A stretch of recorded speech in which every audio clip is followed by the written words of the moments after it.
Malt whiskey? That's a new one.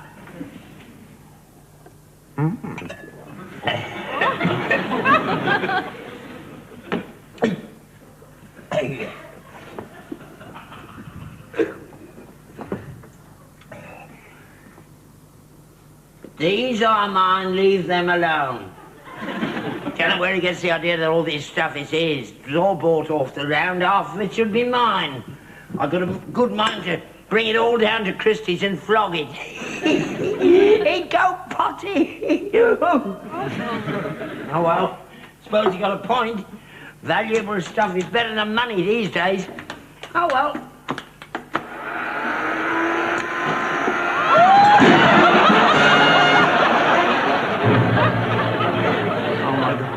Oh no. Oh no. Oh my God.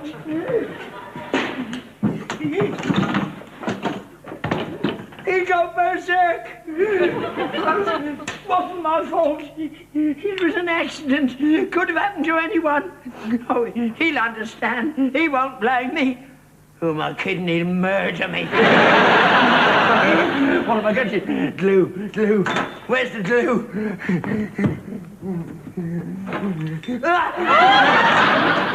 I'm not staying here. I'll run away. I'll go to my sister in Stoke. She'll hide me in the loft. He'll never find me there. Oh, yes, he'll find me. He'll weed me out. I know him. He'll never let go. Vicious, that's what he is, just like his mother before him. God rest her soul. What am I going to do? If only I had a dog, I could blame it on him. Always wanted a dog. Wouldn't let me have one. Rotten little swine. Serve him right sometime if there's a burglary. That's it. That's what happened.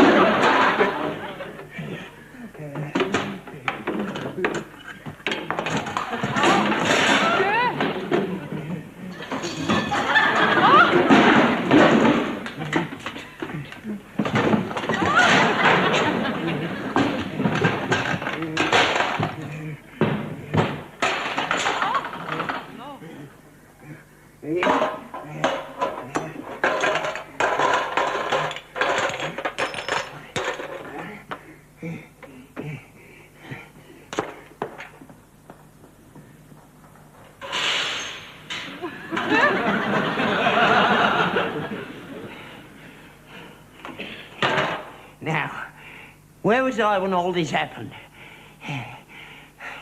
I went to the pictures, and when I came home, I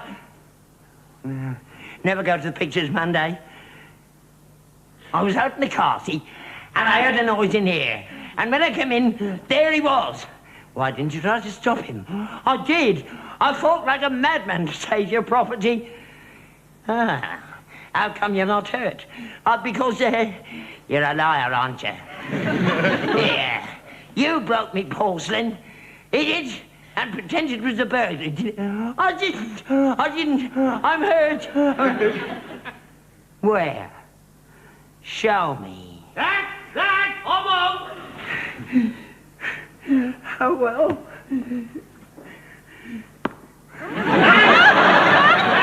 Where are you?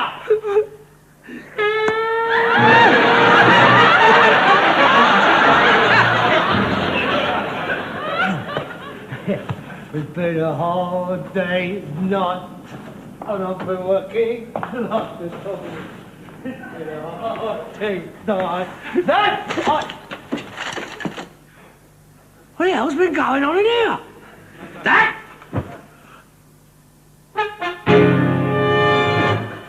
Dad? What is it? What happened? Dad? Are you drunk again? Oh, my God. The blood. Dad? Dad? You be all right? Here. Wake up, Dad. You're all right? Here, Dad. Wake up. No, don't hit me again. Please don't hit me Dad, again. it's me, Harold. Harold? You're all right now. I tried to fight them off, Harold, but there were too many of them. Who did it? Burglars. We've been burgled. 6 of them. I didn't stand a chance. Burgled? My collection, my porcelain, my Meissen, my Capadon Monte, my Fabergé snuff box. That wasn't for Burgie. Hey? Oh, I think they fractured my skull. I can't see properly. Harold, Harold, where are you? You lie back, I'll move, Dad. I'm sorry I couldn't stop them, That's all Harold. right, don't you worry about it. Don't even think about it. Let me get you a drink. Yeah, brandy. There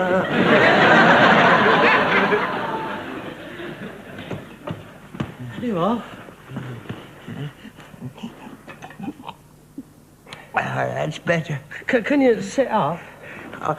I'll try. Now, tell me, what happened? Now, take your time. Well, I was out in the kitchen and I was just thinking, what special treat will I give him for his dinner tonight? And I was going through me woman's own cookbook and I've just decided on a Patreon croûte when all of a sudden, Yes? I heard a noise in here. I grabbed me rolling pin, I crept along the passage, I opened the door, and there they were. 6 of the biggest blokes you ever seen in their life, doing out your porcelain cabinet. What they look like? They was all wearing women's stockings. What, no trousers? Over their faces. 6 of them? Yeah, 6 big skinheads. If they had stockings on, how could you see they were skinheads? There was no hair poking through. Ah. Well, it wouldn't poke through anyway, would it? All be held down. Are you calling me a liar? No, of course not. I risked me life and limb trying to save your property, and this is all the thanks I get. I'm sorry. Sorry I didn't stay in the kitchen now and lock the door. Oh, don't lose your temper. I'm sorry. Go on. Well,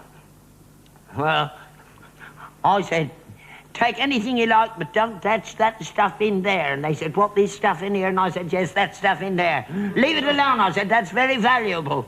Well, that was a bloody silly, stupid thing to say, wasn't it? We're not going to break into an house and take all the rubbish. I'm sorry, go on. Well, they didn't take no notice. So the biggest one of them said, croak the old man.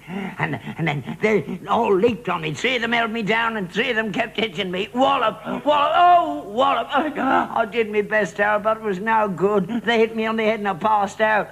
Don't remember nothing until I woke just now. I'm sorry I couldn't stop them, Harold. You were even brave to try. What are you looking for? Your rolling pin. Eh? You said you attacked them with a rolling pin. I can't see it anyway. Oh, no, don't tell me they pinched that as well. What do they want a nick a rolling pin for? I don't know. Maybe his mum wanted one. How should I know? I wouldn't think they'd bother to take a rolling pin. You call me a liar again? No, of course not. I'm very proud of you, mate. That was a fantastic thing you've done. Really fantastic.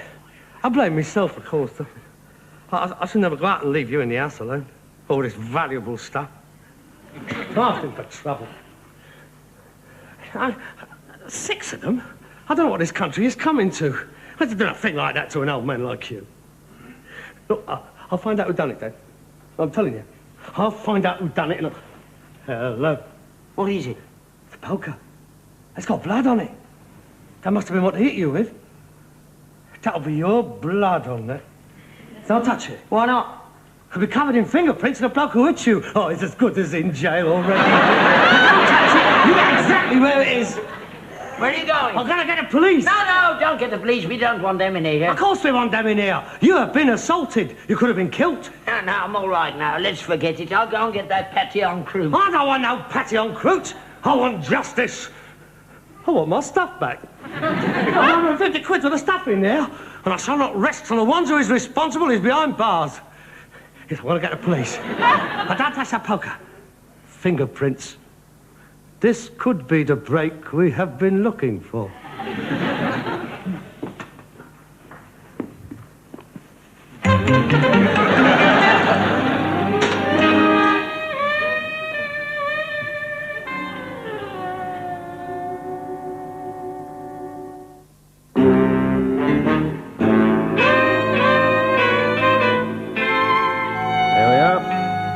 Nothing serious. How does that feel? All right, I think. Good. You're a very lucky man. Only going to x-ray his nut or something. He could have fractured his skull. No, it won't be necessary. It's only a superficial skin abrasion. He'll be all right by the morning, but I think I'd better check his vision. No, don't bother about that. I've been through worse than that in me time. I was hit on the head with a German hand grenade in 1917. Didn't go off, though, so I picked it up and threw it back. I wiped out 3 machine gun nests and a field kitchen. Oh, what a mess. Sausages flying all over them. Yeah, do you know there was sauerkraut hanging on our barbed wire 30 yards away? And 4 days later, 600 of them surrendered, half-starved. I've mentioned in dispatches. Yes, no doubt. No doubt. On second thoughts, I think he should have an x-ray. I don't take no notice. He's always like that. Nevertheless, it's better to be on the safe side. I'll bring him down to the hospital tomorrow afternoon. I may decide to keep him in for observation. I'll bring him down first thing in the morning. You can have him tonight if you like. Tomorrow will be fine. Good afternoon. I'll see myself out. Thank you. Well, now, sir, do you feel up to answering a few questions? Well, not too many. I'm still a bit shaky, shocked, you know. Yes, of course. Well, it won't take very long. Now, sir. Are you sure you feel all right, Dad? I'm all right, son. Right, carry on, Inspector. Thank you, sir. Now, your name is Albert Steptoe. Yes, that's right. Oh, your name is Albert Steptoe. No, his name is Albert Steptoe. My name is Harold Steptoe. I see. Now, you were here alone in the house at 4:30 this afternoon. Yes, that's right. Well, you were here as well. No, I was out on the rail. I didn't get back till 5 o'clock. Look, I think we might get on a lot faster if you let your father answer the questions. I'm sorry. I was just trying to conserve his strength. This has been a great shock to him, you know. I do appreciate that, and I'll be as brief as possible. Well, I should hope so. And the longer you're sitting here, I mean, the further away they're getting. That was very valuable stuff, you know. I mean, I think Sotheby's and Christie's ought to be alerted for a start, and London Airport. That is routine, sir. I'll do all that when I get a list from you. Now, well, sir. there was one, Capital Monte, head of a child, a peasant bonnet. In a moment, sir. I'll deal with you later. Now, sir, at 4:30 this afternoon, you were alone in the house. Tell me, in your own words, exactly what happened. Well, I was out in the car, see? In the kitchen, Dad. Please, sir, don't interrupt. He told me he was in the kitchen. Did you, sir? Did I what? Did you tell your son you were in the kitchen? Did I? Yes, he did. Well, can we establish it? Were you in the kitchen or in the Oh, yes. I remember now. I'd been in the car, see, and I'd come into the kitchen to wash my hands before rolling out the pastry.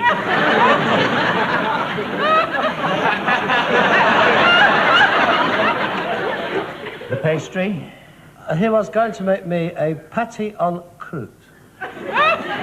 Very tasty, I'm sure. So you were in the kitchen rolling out the pastry when you heard a noise? Yeah. What sort of a noise was it? Well, it was a sort of a... Pardon? What sort of a noise? Was it the curtains being pulled down? Was it the furniture being knocked over? Was it people walking about noisily? Yes. Which? All of them. Sort of a mixture. I remember thinking, that's funny. There are people walking round in there knocking the furniture over. So you went to investigate? Yes, he did. Well, that's the sort of man he is. He ain't got no thought for his own safety. He may be little, but by God, he's got courage. Very commendable. Now, you came out of the kitchen over there and into here, into the lounge? Yes, the lounge. So you opened the door and you saw 6 men with stockings over their faces ransacking the room. Yes. Can you describe them to me? Were they big men, little men? Oh, big. They're huge. Huge. Now, sir, I understand that you leapt on them. Yes. All of them? Now, I couldn't leap on all of them because they were spread around. So I leaped on 3 of them, and then the other 3 leaped on there, and there we was, rolling about the floor.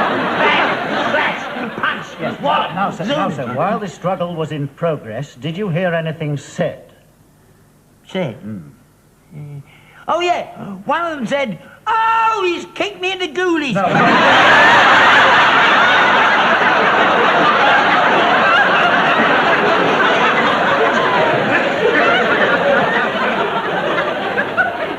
No, sir, I meant, did you hear any... Did you hear any names mentioned, like, Get Him Tom? Yeah, that's exactly it. That's what he said, exactly. Get him Tom. Good, Tom. Any other names mentioned? Yeah, one of them said, leave it to me, Dick, and the other said, punch him at the poker, Larry.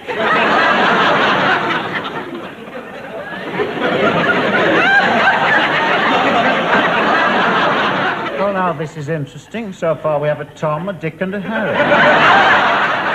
Yeah, that's 3 of them. I didn't hear the other 3. Well, never mind. That's very good. Was there anything unusual you noticed about them? Any distinguishing features? Yeah. One of them was a Pakistani. Really? How could you tell? He had a turban on top of his stock.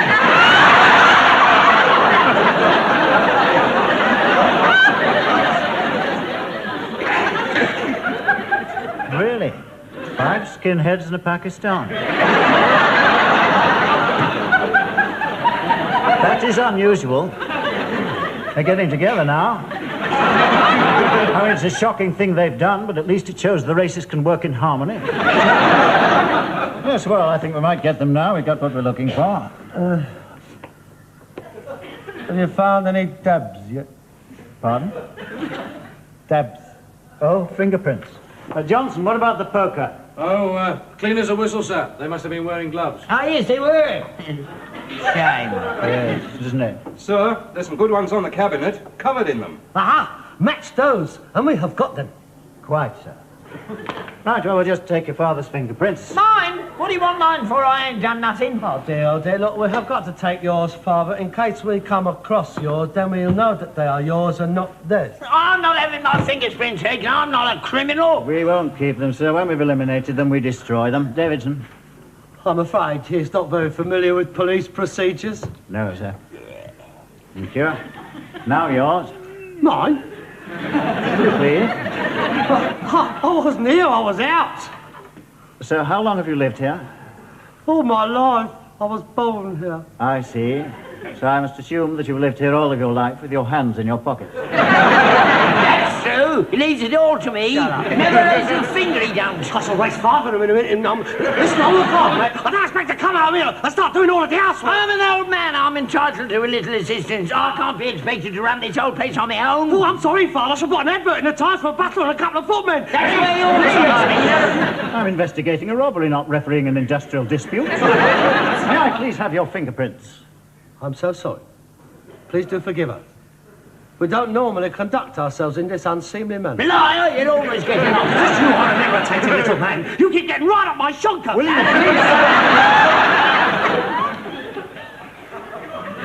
Now see what you made the inspector do. I don't expect you can understand now.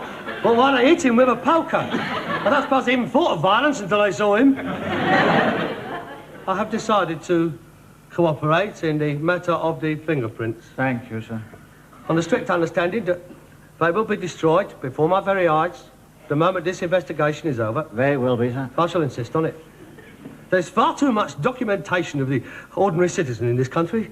Yes, sir. I mean, the files of bureaucracy is bulging with private information that threatens the freedom of the individual. Yes, sir. This is still a free country. Absolutely, sir. I quite agree. You do understand my reluctance to take part in this sort of thing? Completely, sir.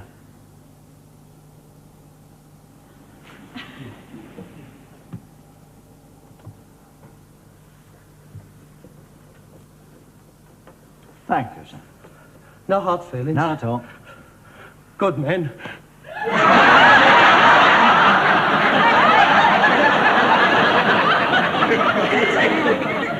Will you require my coat to be destroyed or just dry cleaned? So please, Quite all right, quite all right. I'll do it. Hurry up, Davidson. Well, the only prints on the cabinet belong to the old gentleman, sir. No aliens? None at all, sir. Just the old gentleman. Just as I thought. What do you mean by that? Well, obviously they were all wearing gloves. Oh. Yeah, I remember now. They were all wearing gloves. Thank you, sir. Right, come along, Johnson, Davidson. There's nothing more we can do here. Send us a list of the missing items, sir. There's just a chance of them passing them over the counter of some junk shop. A junk shop? Antique shop, I do beg your pardon. Thank you for your cooperation. Good afternoon, sir. Oh, Johnson.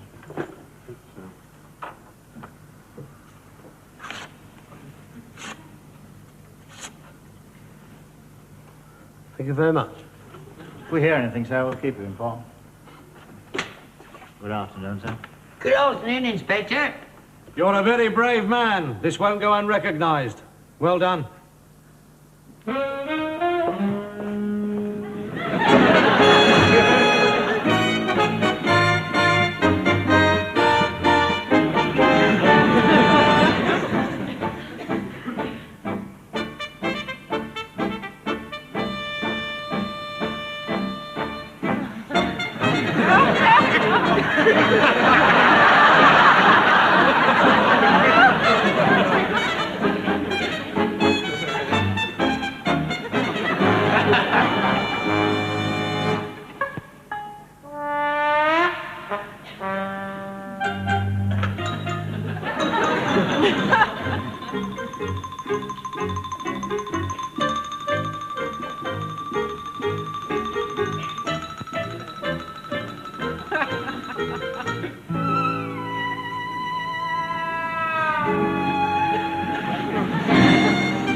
We must get some of this stuff turned over in this yard. And look at that. There's nothing wrong with that. It's beautiful, that is. I have to get down to Sparrowhawks in the morning, I think.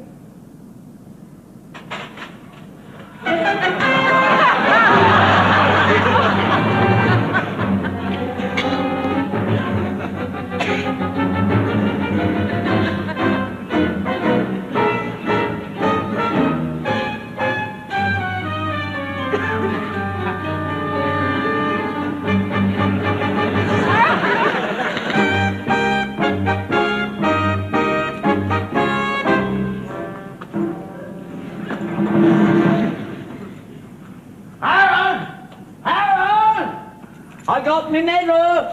He said it was the bravest thing he'd seen in many a long day. I said I'd do it all over again if I had to.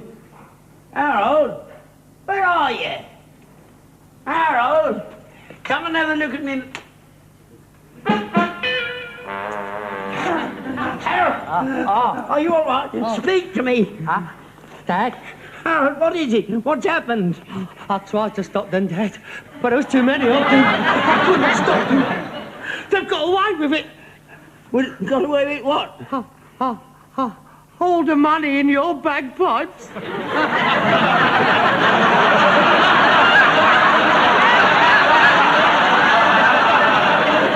been wrong! 150 quid!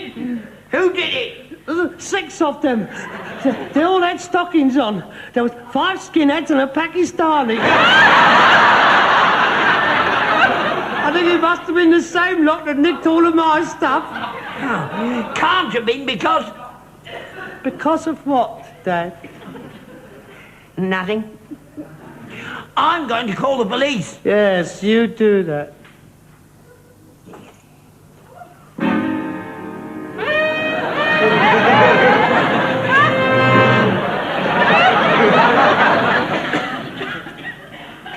Oh, you might tell the inspector that I found all my porcelain. It was outside in the yard in that old gas stove.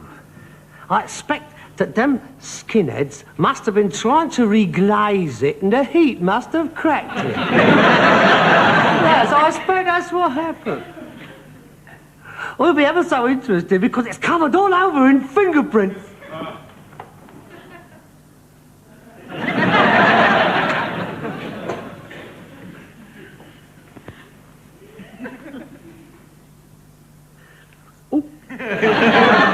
I do like your medal. For outstanding bravery. Oh, that is very nice. And here is another one from me for the most outstanding liar in Shepherd's Bush, 1970. Harold, I'm sorry, it was an accident. Give us me money back. You was insured. Well, that's the irony of it, Father. You see, I was insured for breakages, but not against theft. And the police think they were stolen. So what you gonna do, eh? You gonna confess? Or shall I keep the money? What's that? The police. What you gonna do? Keep it.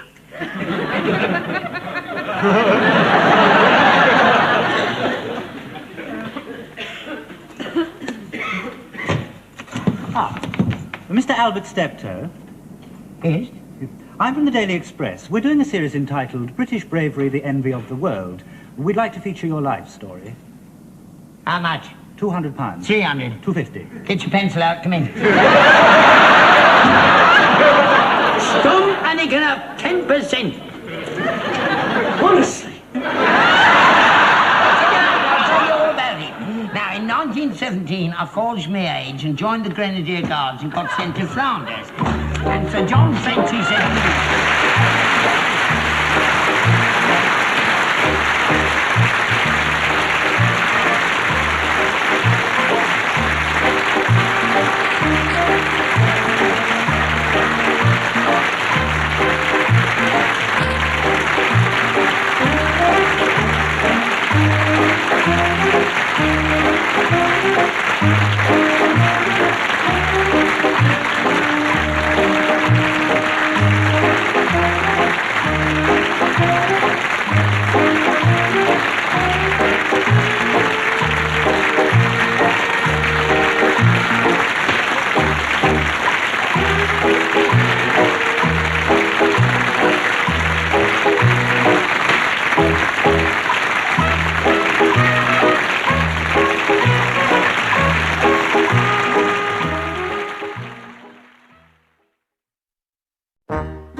Oh, God. What a life. Not even time I got out of bed yet.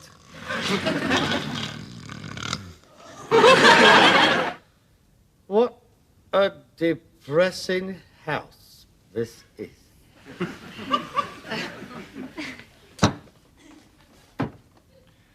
Is it me or is it the room? I wonder if Henry VIII ever got fed up like this down at Hampton Court. I mean, he didn't have Anne Boleyn spark out of my settee driving home. I don't know, but that's probably why I had her head off. Suddenly got fed up once Sunday afternoon and... No, he couldn't have been bored. All the people he had round him. Cranmer, Thomas Cromwell, Paul Schofield, all that mob great minds. Stimulating company. Oh, for God's sakes. He'd have been first for the chopping block, he would. I don't know, Ro. You couldn't get through that neck with a fish knife.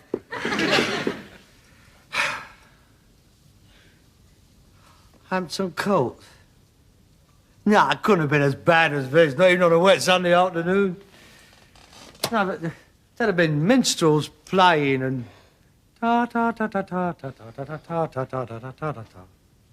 Ladies in waiting all showing out. Courtiers camping up and down the stairs with their coloured stockings on. Aha! Who's this approaching the royal throne? But it's my noble lord Sussex, Wessex and Essex. And a wee bit Brahms and Liszt by the look of it. What news from Canterbury, my lords? Hush, yellow! What's this? You bear a present from the Cardinal Wolsey? Another pair of socks, I suppose. Oh, bold, bold. The king is bold. Bring on the court jesters. Bring on the court jesters. Dum-dum-dum-dum-dum. I say. What is grey with a big trunk? I don't know. What is grey with a big trunk? A mouse going on holiday. Chop his bleeding head off. Radio, lads. A quick gallop round Bushy Park. Yeah, that's it. Deer hunting. A quick lance straight up the Arras, back home, under the fire for a quick roast up. Marvellous. Bones flying all over the room. Hitting the walls in all directions. Great goblets of claret coming out your ear holes. Bodices and periwinkles being ripped off. Grab yourself a quick handful and straight up to bed. That is the way we should live.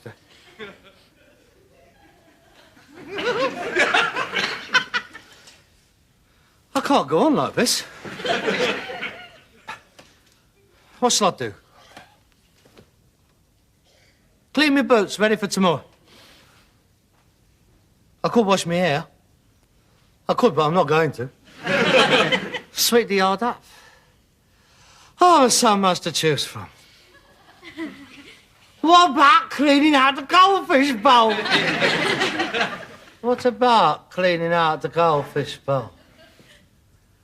Sod the goldfish bowl. Oh, what a life. He's not bothered. Look at him. The playboy of the Western world. He looks forward to Sundays, he does. A square foot of Yorkshire pudding, half a tin of Bartlett pears, and his eyes down for the heads counting out. I wish I was a wooden head like him. Smug, self-satisfied, conceited, bigoted, Tory little git. Shall I? Just for kicks. Why did you do it, Mr. Steptoe? Because I was bored, my lord. Nothing more, nothing less. I cared nothing for him. He means nothing to me. I stamped out his life as I would a fly because I'm superior. I'm superior to everybody. I care naught for your petty rules. You awake? You didn't hear me, did you? Of course not, rotten, stinging little cloth ears.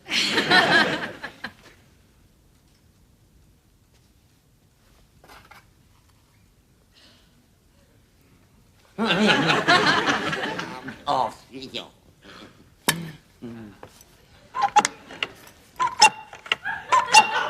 bleeding stupid bird, I'll throttle it! Come on, I'll kill you! I'll kill you!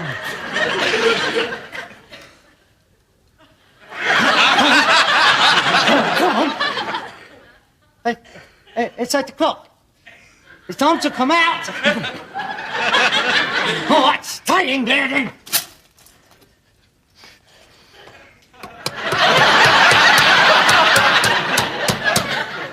Hey, what's going on? What are you doing to my clock? I'm warming it up. I'm warming it up. I can't stand it any longer. I'm fed up with it. All day long, every hour, out pops that stupid bleeding thing. It's cuckoo, cuckoo, cuckoo. It's got me mad. You smash it. Leave it alone. What's the matter with you? I can't stand cuckoos. I can't stand cuckoos. Hang on. No, I'm not a cuckoo. I'm your dad. Are you all right, Harold? Sorry? Don't know what come over me. You nearly got one right across the beak then, didn't you? Sorry.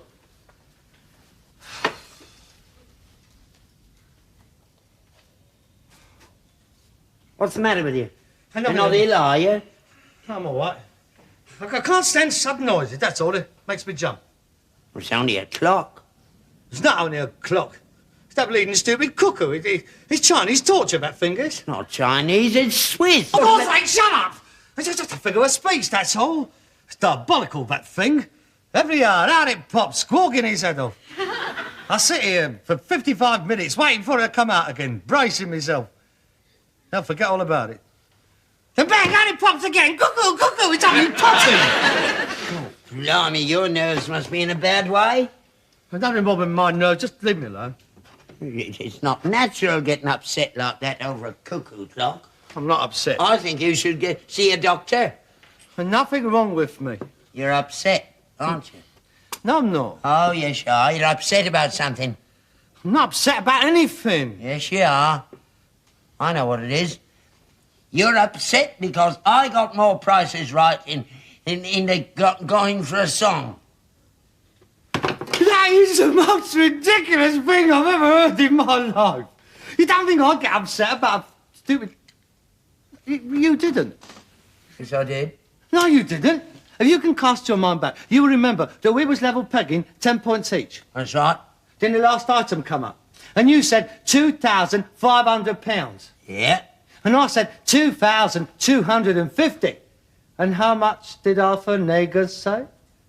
25 quid. They won. I was the nearest, 10.15, I won. You can't count that. We was both wrong. Yeah, but you was more wronger than me.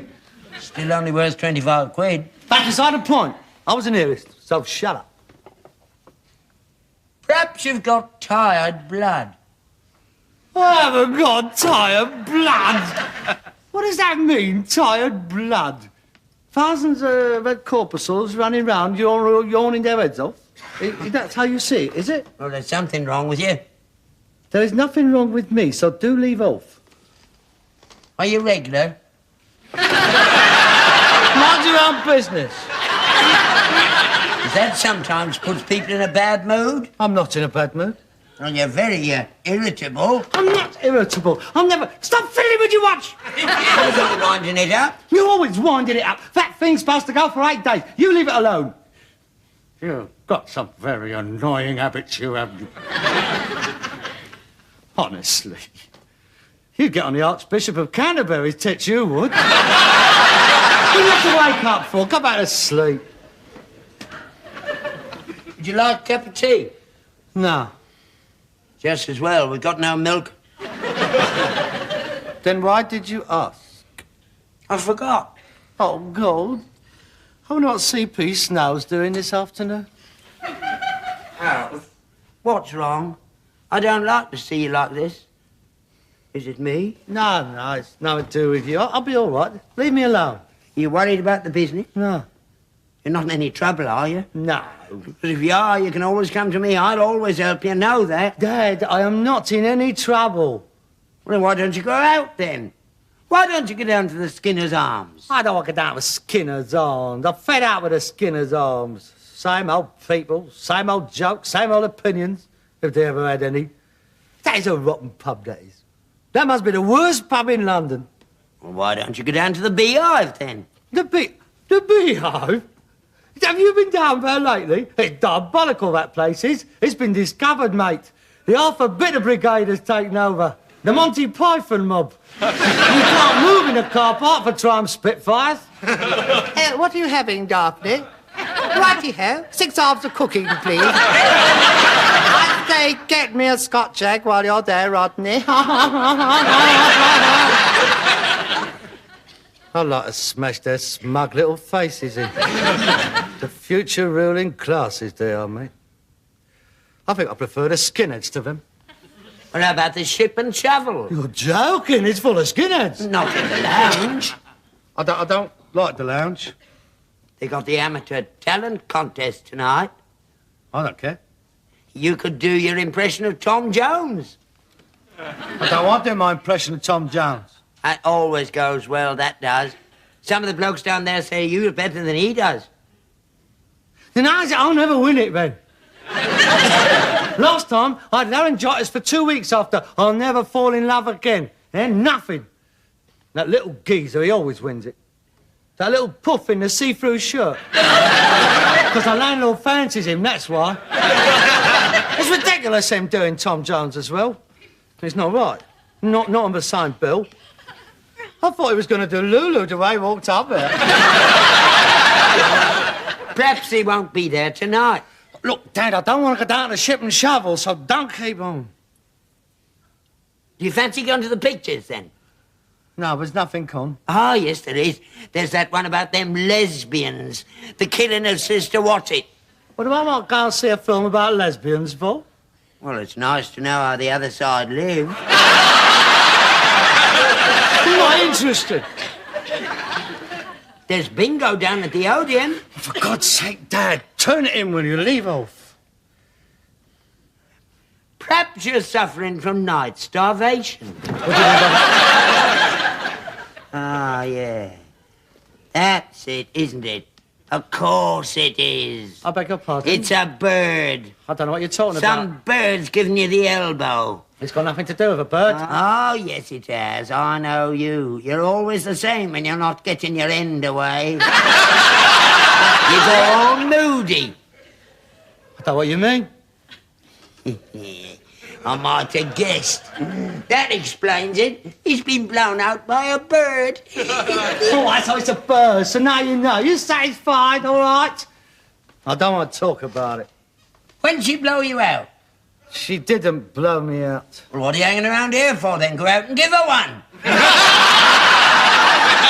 Father, I would deem it a great favour if you would refrain from using that kind of language when you are referring to Jane. She happens to be an extremely nice girl. Oh, not like the slags you generally go by. If you wish to put it like that, no.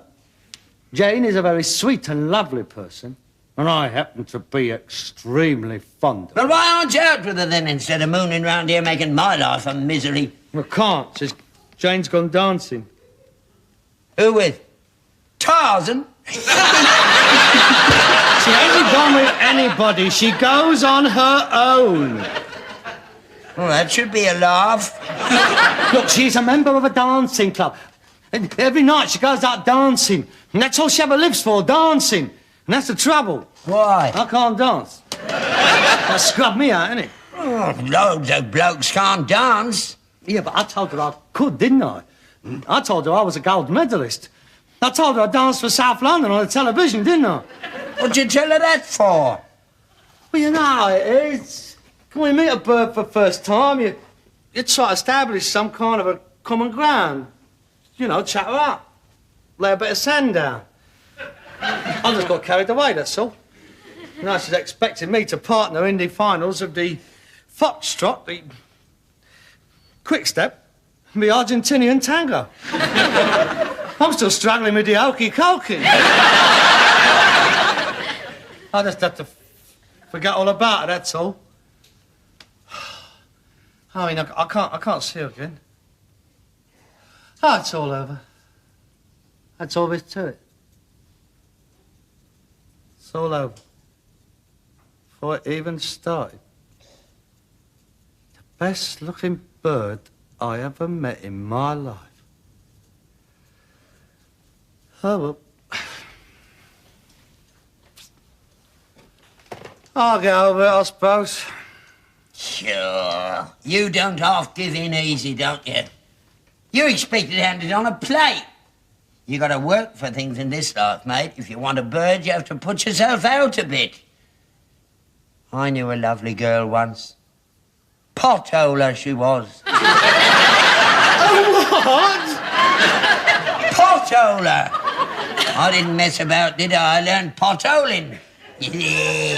Well worth it was, too. You do all right, did you? What? I bet I'm the only bloke around here that's had it away 600 feet below Wiltshire.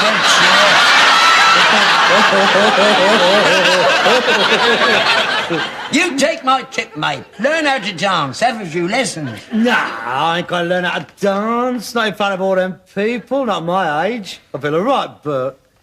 Right then. I'll teach you. You? I didn't only pothole, you know. I put myself around a bit. That'll be ridiculous. I don't want to learn how to do the lancers. Don't kid yourself, mate.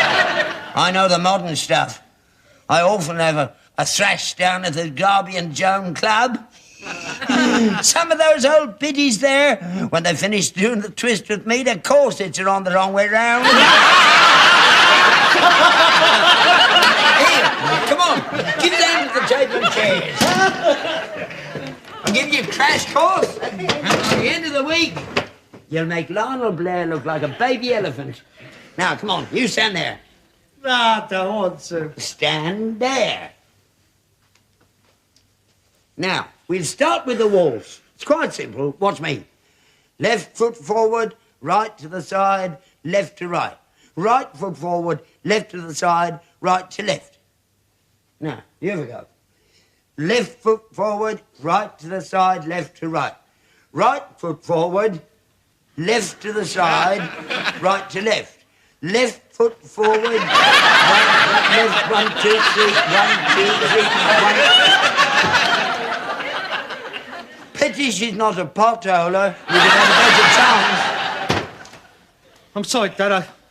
I ain't got no natural rhythm. No, don't give up yet. We've only just started. Come over here. Now, put your arms around me. I didn't know you cared. One there, that one there. Now, first step again. Left foot, right foot for you. 1, 2, 3. 1, 2, 3.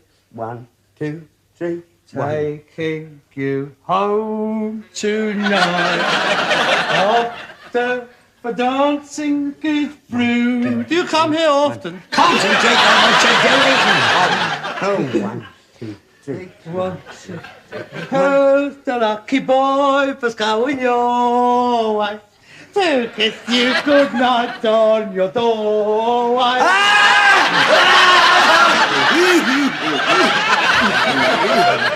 I'm sorry, Dad. What did I do wrong? You stood on me bleeding foot. Oh, blimey, I'll have toes like globe artichokes in the morning. Honestly, it's easy to move the horse around. I said it was no good. Come on, let's forget it. No. Let's give it another go. Take your shoes off. What are you doing with my socks on? They're the only clean pair I could find. Don't worry. You can have them back tomorrow. But come on, we're going to do this thing or not? Oh, all right. First position. Same again. After 3. 1, 2, 3. 1, 2, 3. 1, 2,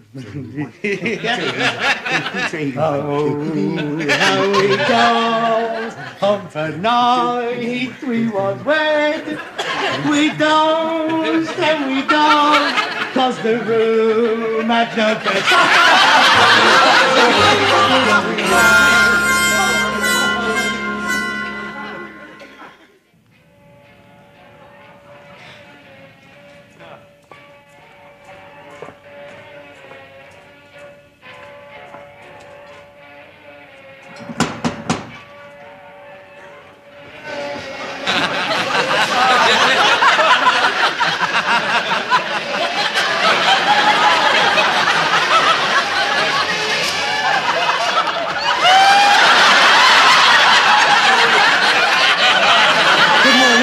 Milton?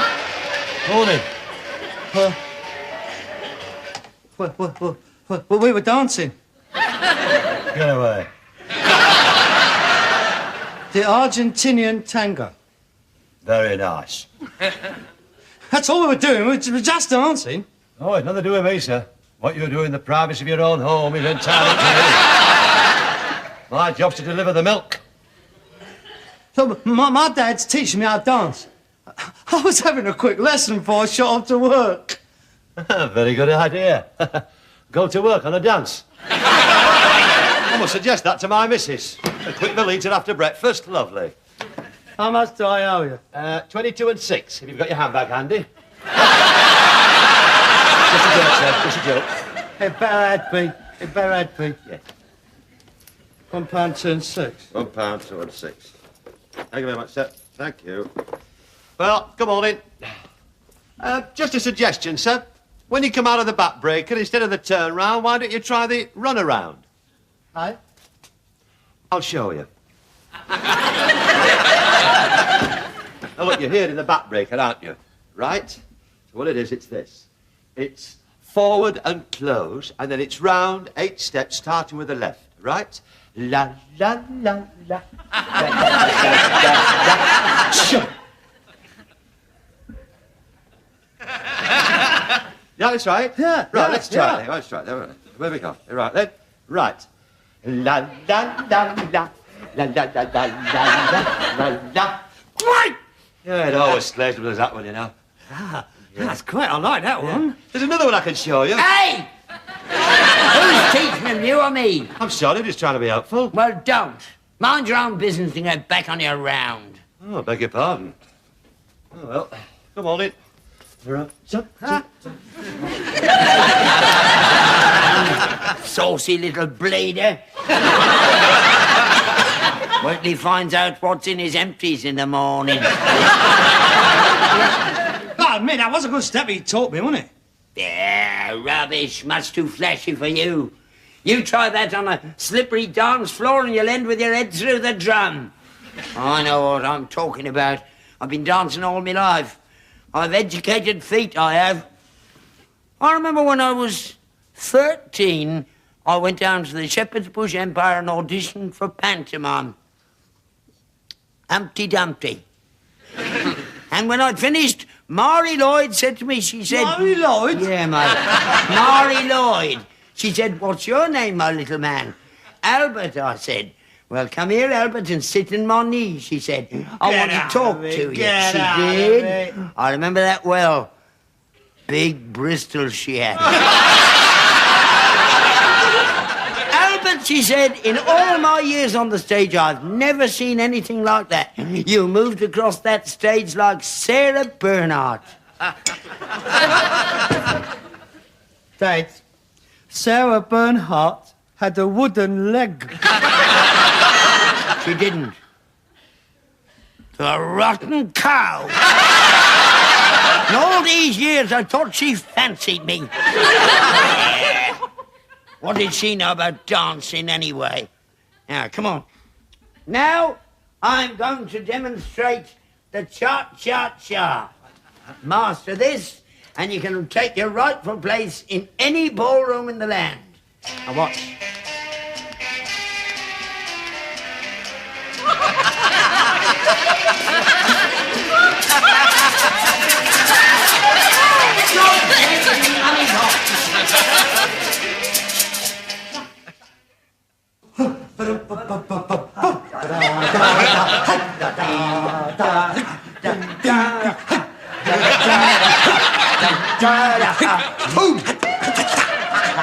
That's it then. I've taught you all I know. It's up to you now, son. Oh, good luck. Thanks, Dad. Gold medal standard, John, now. Oh, I do hope so. It does mean a lot to Jane winning these finals. I do hope I don't let her down. You won't let her down. You're a lovely dancer. You've got natural rhythm. Just relax, listen to the tempo, flash the choppers when you're passing the judges. And if you fall arse over tip, don't worry. Pick yourself up and carry on. We'll have a drink out of the cup when you come home. All right. Well, I'd better be going because we take the floor at 8:30. Once again, thanks a lot. Fishtail. That's it. trodden in? Why don't you clean this yard up? That's luck. Leave it. Leave it? I'm going to the Orchid Ballroom, not the bleeding barn dance. Well, I really ought to go. I missed my bus. Well, thanks again. Good luck, son. Hope you win. Oh. It's the first thing I've been able to help them in years. I'll teach them to pass the Dobler next week.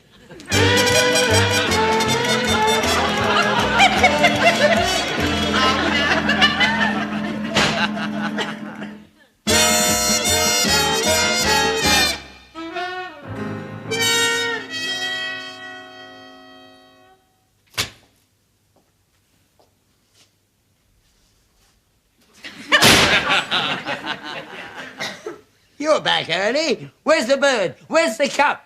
I haven't got either of them, have I? They both went to another fella. Why, what happened? Because we was disqualified. And it's all your fault. My fault? What did I do? You told me the woman stepped you, dog. Yes, he did. It was a farce. We stepped onto the floor. I took hold of her. The band started up, and we both danced backwards. We ended up at opposite ends of the ballroom. The band couldn't play for laughing. She burst into tears, and her mother belted me down the ear over the road that copy of the Ballroom Gazette. Never been so humiliating in all my life. You did it deliberately, didn't you? You knew something like this was going to happen. I didn't. I forgot. I never thought. I've only ever taught birds before. That's another romance you've ruined for me, isn't it, eh? 8 days of non-stop practice, and what is the result? The only person I can dance with is you. Good days. I was only trying to help. Well, don't. In future, mind your own business. I just want to be left alone. Oh, I've had you up to here. I'm in a bad mood. You know what's good for you? If you want to keep on living, keep out of sight. Don't make a noise. Don't make any sound. Don't even breathe heavy. You understand? Right. Good night. Night.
And now BBC television is closing down. So from all of us, it's good night, everybody. Good night. Don't forget to switch off your set.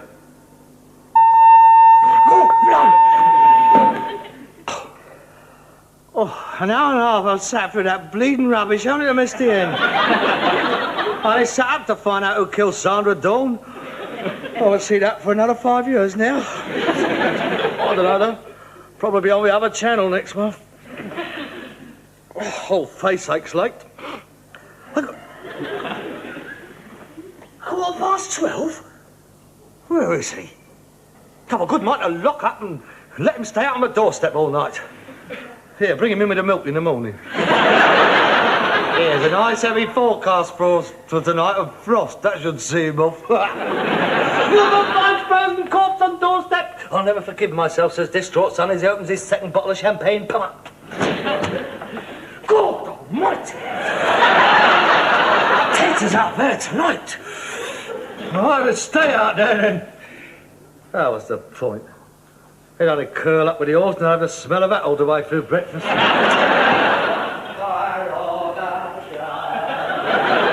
Watch them fade away.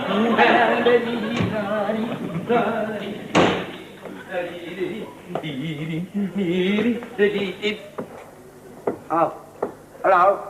What time do you call this then? I don't know. I've got me watch. It's 12:15. Is it? Yes, it is. Where have you been? Down at the Derby and Joan Club. The Derby and Joan Club finishes at 10 o'clock. Where have you been since then? Well, I've been round a friend's house for coffee. Oh, have you? It didn't occur to you to phone, did it? I've been sat up here all night, sick with worry, wondering where are you? Pacing up and down, going out of my mind I was. You've no consideration, have you? I thought you might have been run over. I was going to phone the police. I only went round for a coffee. Well, coffee don't take 2 hours. Well, we got talking and I missed my last bus. How did you get home? Walked. Walked? Where from? Notting Hill Gate. Notting Hill Gate? At this time of night? You silly little man. Supposing you'd have been duffed up, how do you think I would have felt? Why didn't you phone a lift? Yeah, you must be joking. The curb crawlers up there aren't looking for old men. Well, you could have phoned. I couldn't. She's not on the phone. She? Have you been out with a woman? Yeah. You dirty old man. You watch your tongue. There was nothing like that. She's a very nice lady. Nice lady? Keeping an old man out till 12:15? Where'd you pick her up? I didn't pick her up. Advertising in some sweet shop window, was she then? Shut her mouth.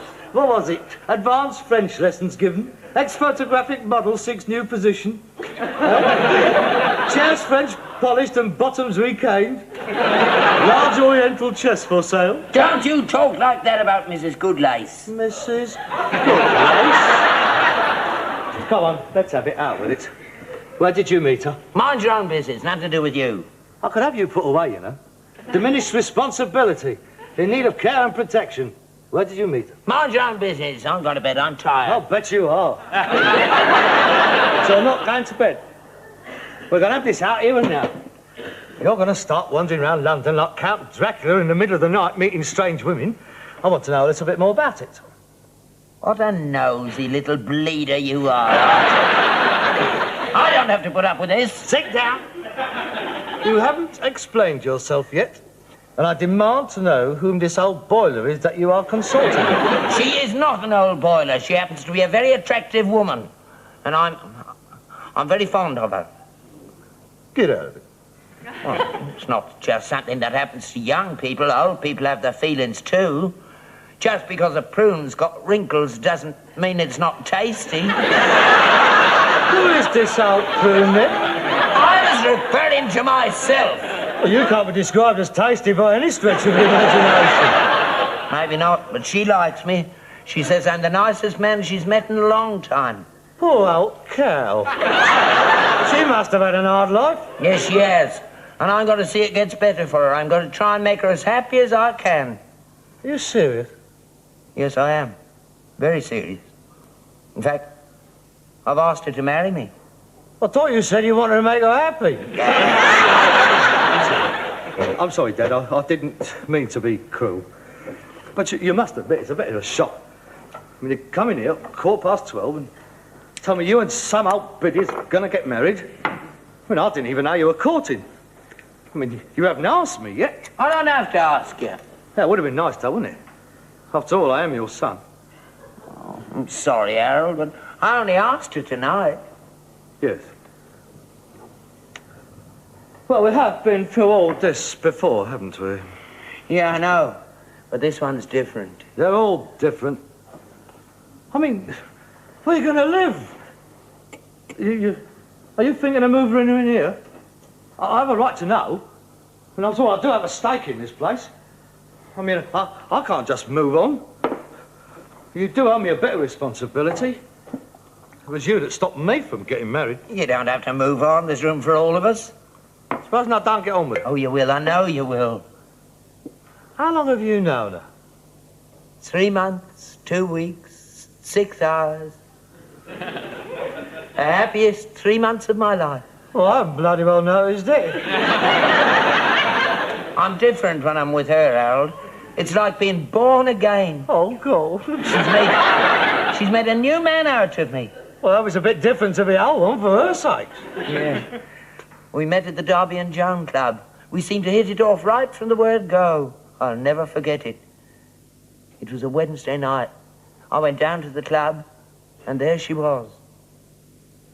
Our eyes met, and suddenly nobody else in the room existed as far as I was concerned.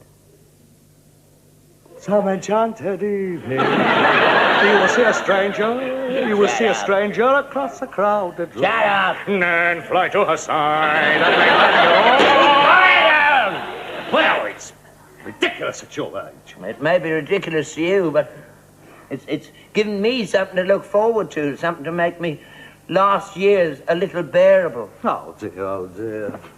You wait till love's young dream wears off, mate. I can see it now. Corsets all over the place. Great big bloomers hanging on the line. Them old wrist cutters.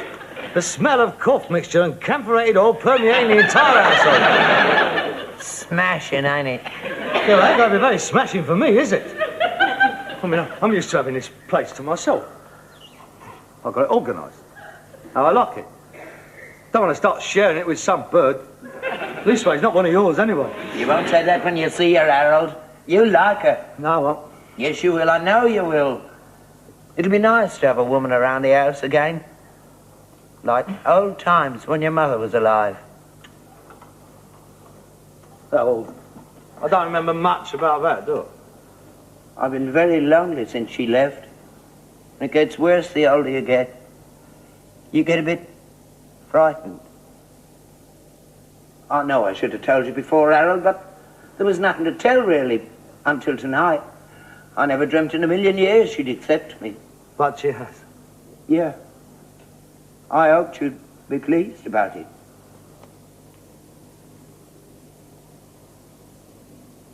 Harold, I know I owe you a lot. More than money can buy or words can say. You're my only son, and your happiness means more to me than anything. What I'm trying to say is, if you're dead set against it, I won't say no more about it. I'll give her up.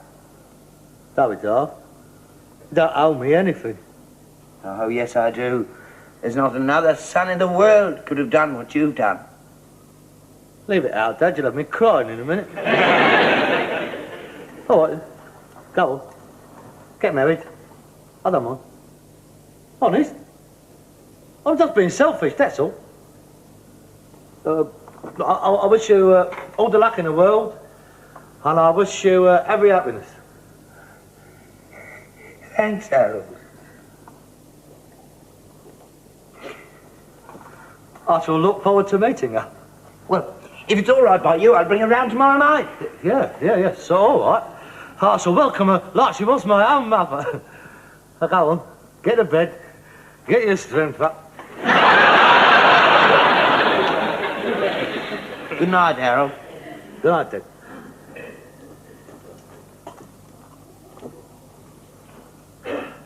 Thanks.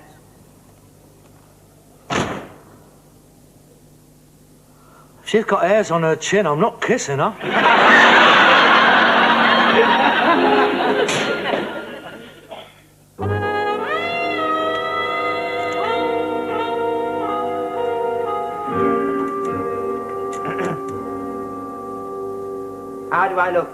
Oh, for God's sake. You look all right. I don't know what I'm all dressed up for. I ain't going out with a bird. You want to make a good impression, don't you? Does the house look all right? Well, it ought to. You've dusted it 3 times since breakfast. She's very particular. You should see her flat. Not a thing out of place. How do I look? Oh, God. All right. Lovely, in fact.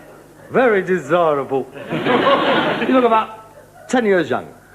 Oh, that reminds me. I told her I was 65 in case she says anything. 10 years younger, eh? Perhaps I should have told her I was 59. Then you could never have got in the Derby and Joan Club, could you? Oh, yeah, that's true. How do I look? Oh, shut up! I've got my best teeth in. They're killing me. I had some fillings put in them to make them look more lifelike. Harold, can I have a drink? I'm nervous. Oh, my God. Too late, here she is. Hey, you want to watch it, mate? You're going to drop dead before you get between the sheets.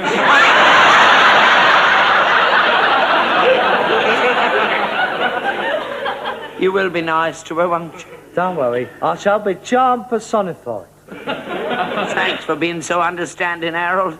You've made me very happy. Oh, you better let her in. She's getting older every minute.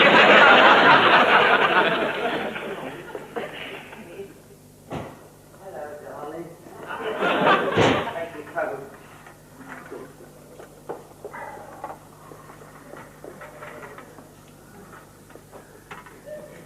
Harold, I'd like you to meet Mrs. Goodlace.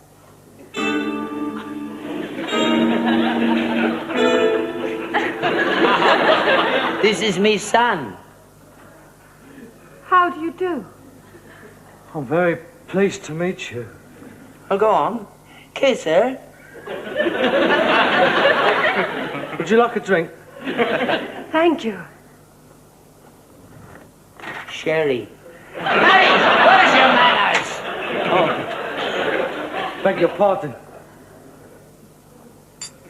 Here! That's mine! You're drunk, yours. Oh, I'm sorry. What's the matter with you? Nothing. That's a bit of a shock, that's all. Shock? Yeah, well, I mean, I expected an older person. Well, I'm not all that young. I'm 42. 42? Oh, I thought you said you met at a Derby and Joan Club. Yes, that's right. I work there 3 days a week. I run the canteen. Lovely cook she is. You love her steak and kidney pudding. Right gut filler, that is. Isn't she lovely, Harold? I told you. Yes, she's very lovely. I bet you're surprised an old fogey like me carrying off a lovely thing like this. You look very beautiful tonight, my dear. Oh, thank you, Albert. You're looking very smart yourself. Is that a new suit? Yeah, I lashed out a bit. Harold helped me choose it. I don't buy anything without his approval. Do you like it? Very nice. It suits you. Thank you. Come on, sit down, Daphne. Oh, you're getting a bit stingy with the drinks, aren't you? This is a celebration. It's not often I get engaged. Yeah, of course.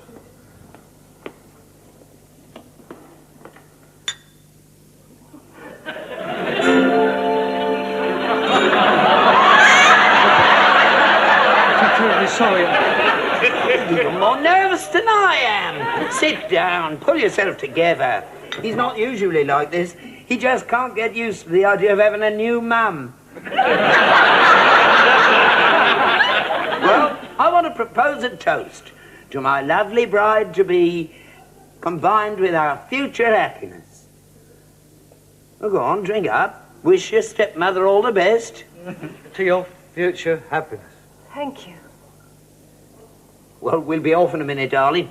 Will you two excuse me for a minute? Where are you going? I'm going to ring a minicab and confirm the table. I think you'll like this restaurant. I saw it on an advert in the pictures. Little alcoves and candles, and this jipper wanders round playing the violin. It sounds lovely. I'll get them to put a bottle of champagne on ice. I won't be long. I'll leave you two together to get acquainted.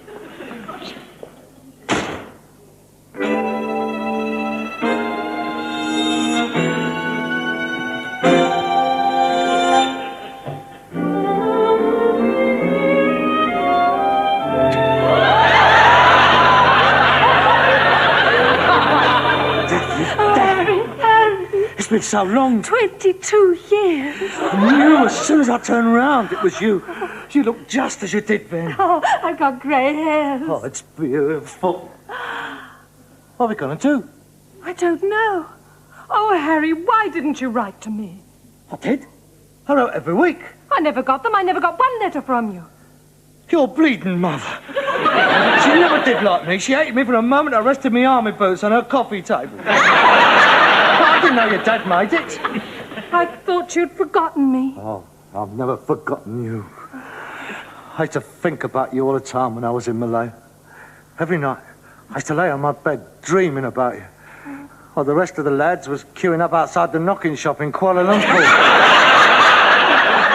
I stayed faithful to you all through my national service. I was the original Virgin soldier. When you didn't write, I thought that was the end of it. And then at the beginning of 1950, when Jimmy came back on the scene and asked me to marry him, I did. You remember Jimmy? Oh, yes, of course, I remember him. Great Tory twit. Always sneering about Clem Attlee and the groundnut scheme. What do you want to go and marry a great dozy Burke like him for? He died 3 years ago. I'm sorry, he had one or two good points. He was a good husband and a good father. Father? I've got 3 children. 3? That could have been mine. Little Harry's 17 now. Oh, don't. All these years we've wasted. We could have been together. Oh, I loved you, Daphne. I really loved you. And I loved you, Harry. You two getting on all right? The room's not up to much, but, I mean, the bed needs doing up a bit. Yeah, we're getting on fine. I won't be long. I'm having a bit of trouble with the minicabs. They don't know what they're at down there. I'll soon sort them out, darling.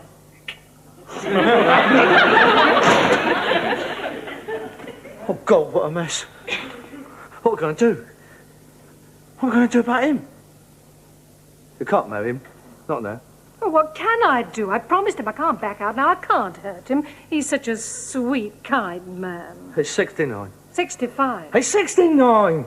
He's nearly 70. He's an old man. He's very energetic. Well, he's entitled to be. For the last 3 months, he's been taking them pills the German police take. The 7 guineas a box. He never dreamt he was getting ready for you. You can't love him. Oh, I don't. He knows that. Then why?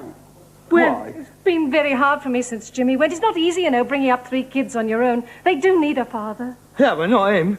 But look what he's done to me. And when you're a woman and you're 42 and you've got 3 kids, you don't get all that many offers. Oh, if only I'd have known. Well, you can't marry him. I won't let you. Oh. Marry me? It'd break his heart. He loves me. Well, I love you still too. No, Harry, we can't. It would kill him. Well, they ain't got long to go anyway. It's a terrible thing to say. Oh, I'm sorry, I don't know what I'm saying. What are we going to do? Oh, I don't know. I don't know. Oil Drum Lane, Shepherd's Bush. Oil Drum Lane! Well, get yourself a bleeding A to Z there. Don't be in the business if you don't know where places are. Right, 6:30. Won't be long. We're on the way. You two getting acquainted? He's a good boy, isn't he? He's been as fine a son to me as any man could wish to have. Oh, this is a wonderful day for me. I've never been so happy in my life. My only worry was that you two wouldn't get on together, but you do, don't you? You do like each other, don't you, Harold? Yes. Dad, I think she's wonderful. Yeah, she is. I'm the luckiest man in the world. Dad, there's something I've got to say to you. Just a minute, son. I was going to do this when we got down to the restaurant, but, well, seeing as everything's gone so well, I'd like to do it here and now. Sit down, darling. I went out and bought it this morning. It's an engagement ring. Here. Not exactly like the one that Richard Burton gave Elizabeth Taylor, but I hope you like it. Dad, there's something I've got to tell you. Many years ago... Just a minute, son. The man in the shop said if it didn't fit, he could easily fix it for you. There. Oh, Albert, it's beautiful. But I can't accept it. Of course you can. I can afford it. It's all right. It's only money. You know, the one thing that'd complete my happiness now would be to see Harold standing there with a bird as well. Why don't you get married, Harold? Don't you know anybody? It'd be marvellous. We could have a double wedding. There must be somebody you'd like to marry. Dad, I want to talk to you. Don't you know anybody for him? He's not fussy. One of your friends. Oh, well. Maybe some die. Well, you were saying? Yes. Dad, what I'm about to say is the hardest thing I think I've ever had to say in my life. Please. No, it's all right, darling. He only wants to ask us what we want for a wedding present. Tight as a snare drum he is. Well, carry on. Well, Dad, as a matter of fact, I think it's the hardest thing that any son ever had to say to his father. Well, carry on. We're listening. Dad, Daphne and I... No, please, Harry, not now. I've got to. He's got to know. Daphne and I were lovers. But she's only been here 10 minutes. No, this was many years ago. It was before I went to Malaya. And Daphne and I, well, we were very much in love. And we were going to get married. Is this true? Yes. You see, I didn't know he was your son. I didn't connect you. You must have done. Steptoe? It's not a common name. Well, I didn't know him as Harold Steptoe. In those days, he called himself Harry Faversham. Harry Faversham? Yes. Well, I didn't like the name Steptoe. I thought it sounded a bit common. And, well, I'd just seen the 4 feathers and... Well, anyway, I didn't want Mum to find out I was a rack and bone fella. I wouldn't have minded. Yeah, well, anyway, Dad, I went off to Malaya and we never saw each other again till today. And I realised nothing's changed. I still love her. I think I always have done. Do you still love him? I see.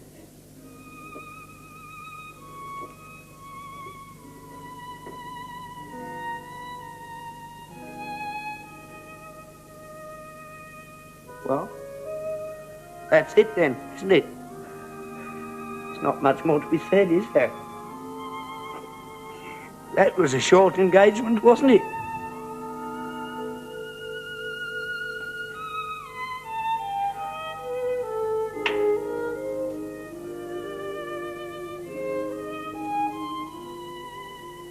Sorry, Dad.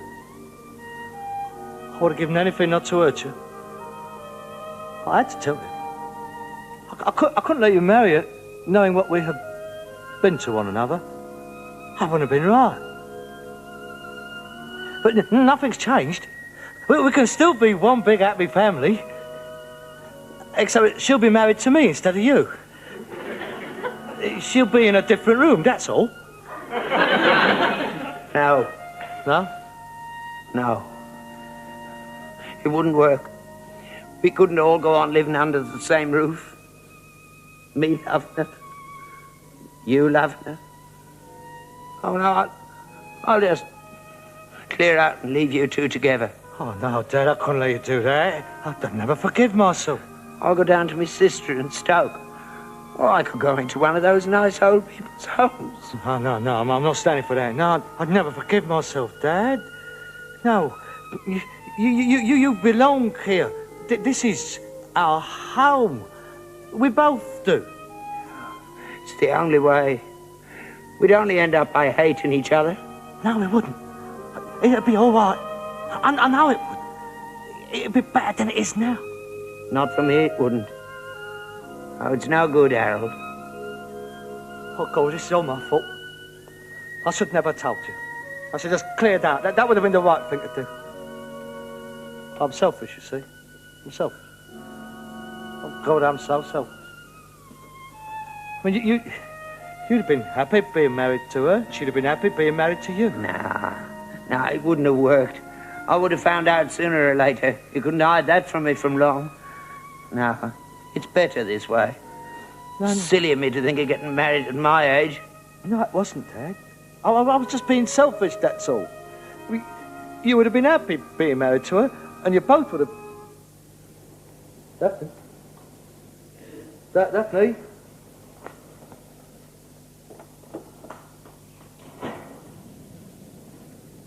Daphne! Daphne!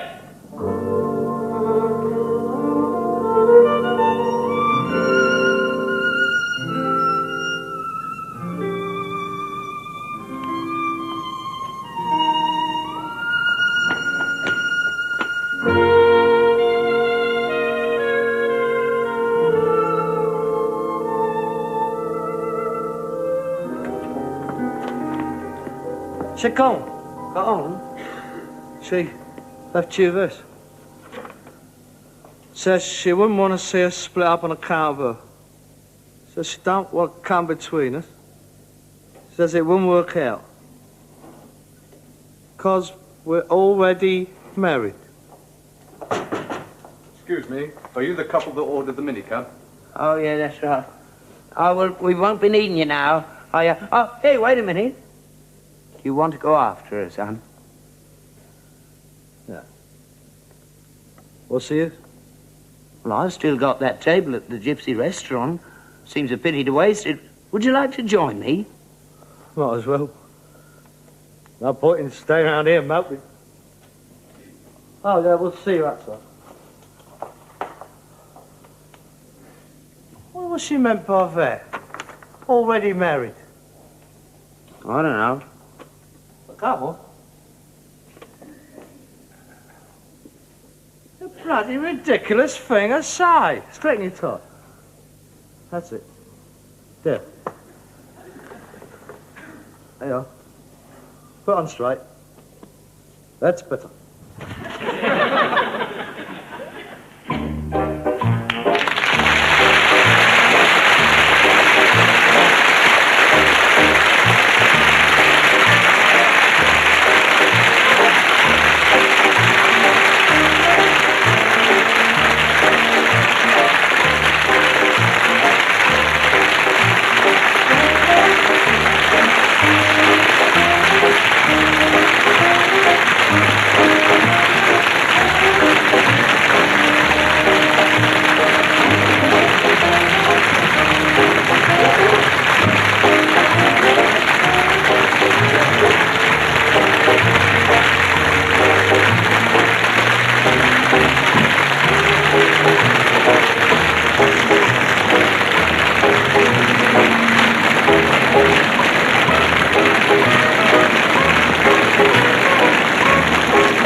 Tory filth off of my pile. No need to lose your temper. We can all make mistakes.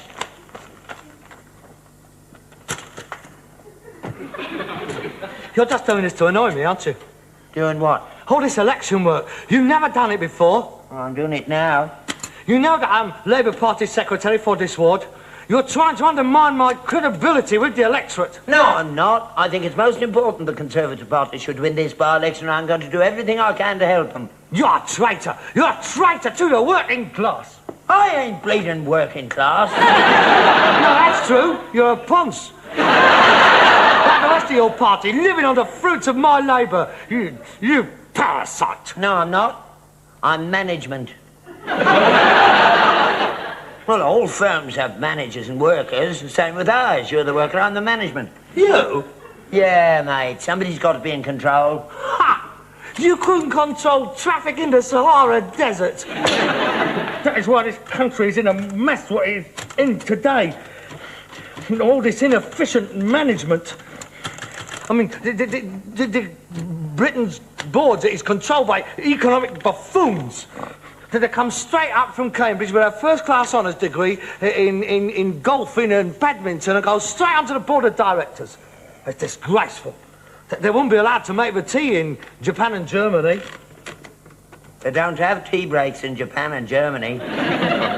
The workers have to work out there. They've forgotten now here, that's the trouble.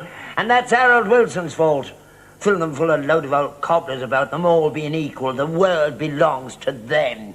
That's how it does. And one of these days he's going to realise it. They're going to rise up and hold out their hands to their brothers across the sea and throw off their shackles and pull their shoulders back, hold their heads up high and take the whole bleeding lot over. Not in this country they aren't, mate. Do you know why? Because half of them is Tories. Every year more and more of the working class are voting Conservative. It's getting very worrying for people like me. I mean, the class of person voting Tory now has gone right down the drain. Don't seem right that scruff-off council estates are allowed to vote for gentlemen like Sir Alec.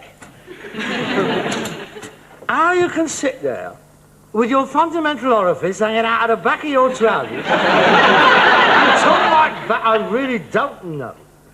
I just don't understand people like you. You get right up my shonker, you do. I mean, sometimes I just want to give up. I mean, every time the Labour Party loses an election, I just want to give up. I mean, what is the point of keep on struggling? Yeah, you're a bad sport. Rotten loser. Dad, this isn't a game of cricket. Our future is at stake. Our future's never been brighter since Mr. Heath got in. Oh, God. If it wasn't so pathetic, I would laugh. Mr. Heath? Oh, dear, oh, dear. Captain Nemo playing his organ as his boat slowly sinks down the way. Oh, what's the point in arguing with you, anyway? You don't know nothing about politics. Who don't? You don't. Have you read Adam Smith's The Wealth of the Nations? No. George Bernard Shaw? No. Well, there you are, then. Well, I suppose you've even heard of Karl Marx. Oh, yes, I have. He's the one who played the harp. You ignorant little sod. Karl Marx wrote a book called Das Kapital. That's the greatest book ever written, Net. Here you are. Here it is. You want to read this, mate? It's all in here. Oh, he knew what he was talking about. This is the Bible of socialism. There's only one Bible I read, and that's that one up there. It's down there, propping the sideboard up. Well, it's been for the past 20 years. Shows how often you read it. Oh, I know it anyway. Oh, good. In that case, then, you will be fully aware that Jesus Christ was, in fact, a socialist. How dare you? How dare you blaspheme in this house? Of course he was a socialist. I mean, everything he did, everything he preached, his every action, he was a socialist. Don't make him a socialist just because he shared out his loaves and Lillian Gish with the 5,000. Lillian Gish? He did more than that. He slung the moneylenders right out of Temple. Of course he did, and no right to be in there anyway. Business should be conducted in buildings constructed for it. You wouldn't want to see a branch of Barclays Bank halfway up the nave of Canterbury Cathedral. It's not the point what he was making. It was a specific rejection of the capitalist ethic. Oh, what's the point of talking to you? I mean, you're like the rest of your party, you are. Political dinosaurs. Unable to evolve, therefore doomed to extinction. Yeah, we chewed the heads off you last June, though, didn't we? We troubled you right out of sight. We shall return, mate. This by-election will be a reaffirmation of faith in Harold Wilson and the principles of social democracy. And the decline, with my help, of the Labour Party fortunes is going to be stopped right here in Old Drum Lane, Shepherd's Bush West. We are on our way back, brother! Don't you call me brother, I'm your father. All men is brothers. Here you are, look at that. See, that's what I mean, look at that. Abdullah Singh, Mr. and Mrs. Abdullah Singh. Manda Heka Goon Hassana. Bloody silly names. Not really. I mean, no, not to them. I mean, Albert Ladysmith Steptoe is just as outlandish over there. In fact, gets quite a few laughs over here. Well, I mean, look at it. Not one English name down our street. I don't know why they bother having by-elections round here at all. They ought just to appoint a High Commissioner and have done with it. Oh, you'd love that, wouldn't you, eh?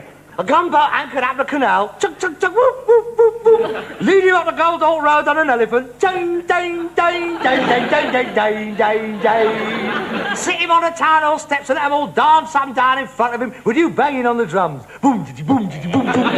He's on a great white queen up the road. You'd love that, wouldn't you? That's really you. You'd love a return to that. You've never really liked them, have you? Now, be honest. I get on all right with them. At least I know them all round here. Talk to them. You don't, you just talk about them. You never have anything to do with them. That's not true. I used to go out with that coloured bird. Oh, that was no hardship, was it? She was the best-looking bird you ever had. Yeah, you Liberals are all the same. Go out to the bird that looks like Lena Horne and you expect somebody to pat you on the back. You patronise them, you do. No, I don't patronise them. I love them like brothers. I'm always telling them not to worry, they're just as good as we are. Well, me, I don't quite put it like that. I mean, I say things like... what? Well, like, what a great man Gandhi was. And what a good cricket team they've got. And now I like curry. And it's not all that long ago that we were illiterate as well. What road's you on? Ours. Old Drum Lane. So am I. I don't know what you're bothering with Old Drum Lane for. You've got no chance there. Our canvass returns show 100% support for Labour. Apart from you, of course. Oh, that doesn't tally with our returns. Out of 48 householders in the street, 47.5 are going to vote Tory. You're the only commie around here. I'm not a commie. I'm a social democrat. Same thing. No, it isn't. We are fully prepared to tolerate an opposition party, as long as it doesn't include little fascist pigs like you. Honestly, I don't know who's done your returns, but he must be a right carrot, whoever he is. Old Drum Lane has been solid Labour ever since universal suffrage was torn from a reluctant Tory administration. When did you do it? Yesterday. So did we. What time? 2 o'clock. Ah, we did ours at 2:15. Are you suggesting that there was 100% swing against us by the time I got to the bottom of the road? Precisely. That's what comes of telling them what a good cricket team they got. You got right up their nose. And you, I suppose, offered them all odd jobs on the buses, with which you was acclaimed with gongs and fireworks the length of Old Drum Lane. Yeah, you wait till polling day. You'll see. You'll be as sick as Harold Wilson was when the furniture van pulled up. I'm sorry, but I've got too much faith in the good sense of the British proletariat. Mears Cottage, Old Drum Lane, East. One for you. And one for you. I warn you, Father, this is a marginal seat and the eyes of Great Britain will be upon it. And I will stop at nothing to see that the Labour Party regains at least one seat that it lost through an act of midsummer madness on the part of the electorate. Cobblers! That, I take it, is a quote from your candidate's election address. Now, you'll forgive me, having run out of envelopes, I will go and deliver the good word to the people of Shepherd's Bush West. As your son and one who is interested in your health and strength, I'm sorely tempted to deliver your election communications for you. But as your implacable political opponent, you can go and get stuffed. Farewell. I will not cease from mental fights, nor shall my soul sleep in my hand, till we have filled Jerusalem, leading as Queen and Slave.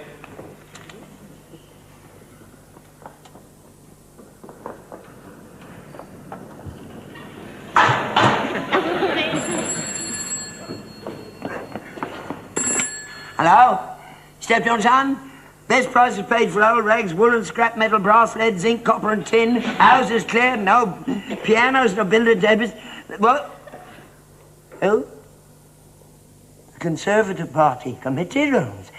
Oh, good afternoon, sir. Yeah, speaking. Oh, you'll be very welcome, sir. Yeah, I'll be in all day. Yeah, I'm looking forward to seeing you, sir. The election addresses? Oh, they've all been done, sir. As a matter of fact, they're being delivered now.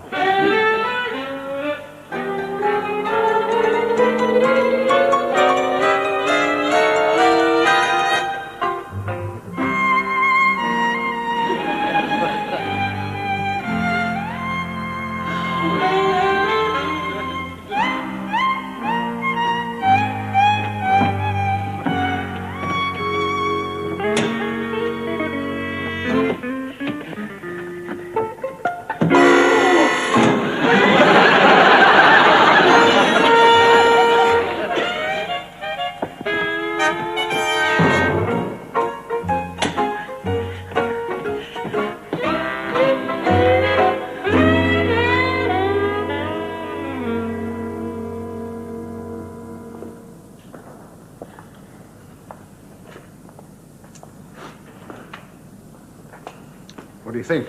I think it's ideal. Press will be very interested. Give the photographers a field day. Yes. I suppose it'll make a change from the semi-detached. Make every front page of the country. Oh, afternoon, gentlemen. Mr. Steptoe? Yeah? Delighted to meet you. My name's Cadwell, Secretary of the local Conservative Party. I spoke to you on the telephone. Oh, yes. How do you do? First of all, may I say how grateful we are for the invaluable assistance that you're giving us during this campaign? Not at all. It's my duty, isn't it? We've got to keep old Wilson and his Red scum out, haven't we? Yes, quite. Quite. May I introduce Mr. Peregrine de Burville from the Conservative Central Office? Oh, pleased to meet you, sir. My pleasure. As you know, Mr. Steptoe, this is a vital marginal seat, and it is terribly important that we retain it. And so, Central Office are pulling out all the stops. All the big guns are coming down in support of our excellent choice of candidate, Mr. Gosling. Oh, Gosling, yes. John, yes. A good man, good man. As I was saying, all the big guns. In fact, the biggest gun of all is coming. What? Not Precisely. Our leader, the Right Honourable Edward Heath. coming here to Shepherd's Bush. Yes. His Meet the People campaign paid handsome dividends in the general election, and we're sure it will be of equal value here. Oh, blimey. We haven't had a big lob down here since Wilfred Pickles have a go at the tram depot. Well, Mr. Heath is spending an hour in the district, and he's expressed the desire to take tea with one of the residents, so very informal. Just a few dozen reporters and photographers and television, you know, the sort of thing. Yeah, good idea. He does that very well, Donny, very natural. He seems to get on with everybody, from the lowest to the highest in the land. God bless him. Yes, well, the point is that Mr. Heath has asked me to say that he would consider it a privilege if you would do him the honour of inviting him into your house to take tea with you. Me? Here? Coming here? Yes. To this place? Yes. No, I couldn't ask him here. I mean, look at the place. It's in a shocking state. Oh, come now. Mr. Heath is a man of people. I'm sure he's been in worse places than this. I mean, I'm sure he'll be absolutely enchanted with these quaint old world surroundings. What do you say? I can't say anything. I'm speechless. I I've never had such an honour bestowed on me in my whole life. Then you're quite amenable to the idea. I shall take great pride in extending my humble hospitality to one of the greatest men of our times. Capital, capital. Right there. Come along, Cadwell. What kind of tea does he take? Oh, I'm sure he'll be quite happy to drink whatever you drink. I'll have to get an extra pint of milk in. How many sugars? Well, just put it in the bowl. He'll help himself. I'll have to get a bowl. We normally take it straight out of the packet. And some biscuits. What kind of biscuits does he like? Them little chocolate banana ones is nice. Yeah, as you wish. Or custard creams. Or those ones with a little bit of round jam in the middle. They're nice. You can dip them in your tea. I think perhaps a plain one would be safer. Yeah. Too much fancy stuff might make him Uncle Dick. Hey! Perhaps he'd like a fried egg sandwich there. Nice. Now, better not. The yolk squirts out when you squeeze them. Don't go to too much trouble. A cup of tea and a biscuit will be fine. Don't you worry. Leave it to me. I'll see he doesn't go home hungry. I know he hasn't got anybody to look after him. Right then. Tomorrow afternoon around 4:30, on behalf of the Prime Minister, may I say that we are extremely grateful to you for inviting us. Not at all. He can bring Reggie Malden and old Enoch with me if he likes, with plenty of chairs. I'll tell him. Good afternoon, Mr. Steptoe. Teddy's coming to have tea with me. I'd better go and whitewash the bog out.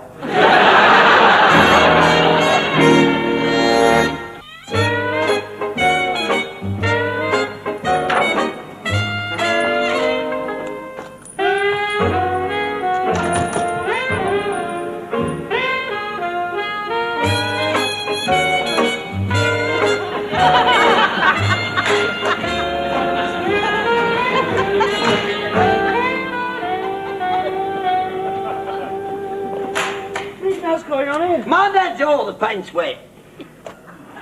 What are you doing? What does it look like? I'm doing it out. It's a disgrace. You couldn't expect any decent people to use a place like this.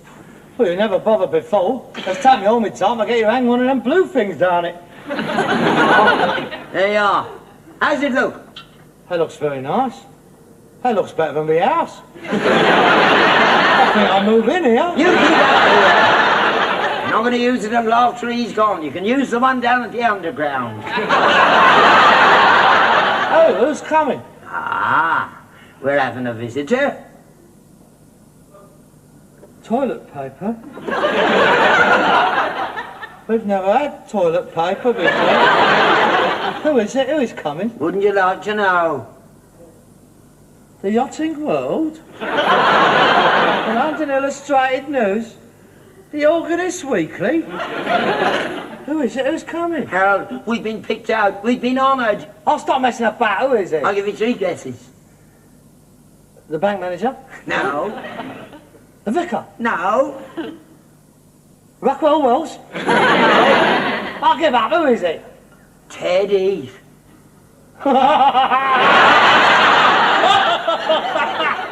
Ted Heath? Yeah, Ted Heath. That's good, that. Here.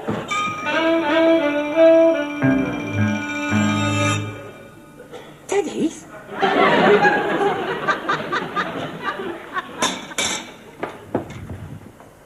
What do you mean, Ted Heath? What I say? Ted Heath's coming to have tea with me tomorrow afternoon. What? Our Ted Heath? Our Ted Heath, not your Ted Heath. Mr. Heath is coming here. Yeah, it's part of the election campaign. He's picked us out. Isn't he wonderful? Who told you? I did. They were down. 2 knobs from the Tory party. It's all arranged. Right, they're having you on. No, they're not. He's coming here tomorrow afternoon. I've ordered a pint of gold top, a packet of water biscuits, and a jam sandwich, right? Ted Heath is coming here to have tea with you. Yeah, he's touring the district. Yes. I expect he wants to discuss the world situation with you. Yeah, but perhaps he wants you in his cabinet. They could do a lot worse, but God, he often has done. Oh, what a squalid tactical manoeuvre this is. Ted Heath coming to a junkyard. There's as much chance of that as Ian Paisley and the Pope going on an equaniminical booze-up. Please yourself. There's the bloke's card. Conservative Party Central Office. It's all laid on. 4:30 tomorrow afternoon. No, not here. He can't come here. He can't have tea here. Not in the official residence of the ward secretary of the Labour Party. We would lose all credibility. No, I'm sorry, he's not coming. He is. Nothing to do with you. It's my house. He is not coming here. He is. He isn't! He is. He isn't! He is. He isn't! He is. He isn't! He is. Oh, you see that? He's not coming here! Oh, not have that man in this house! He may have wormed his way into Harold's house, but he is not coming into this house. I'm not sitting here all afternoon with those two great rows of tombstones flashing at me. You don't have to. We don't want to see you anyway. It's me he's coming to chat with. You can clear off out of it. Is that your last word? Yes, it is. And there's nothing you can do about it. This is a private meeting between me and my leader. Father, I must ask you once more to consider my position in this matter. I beg of you to cancel this ill-timed confrontation. Get knotted. Very well.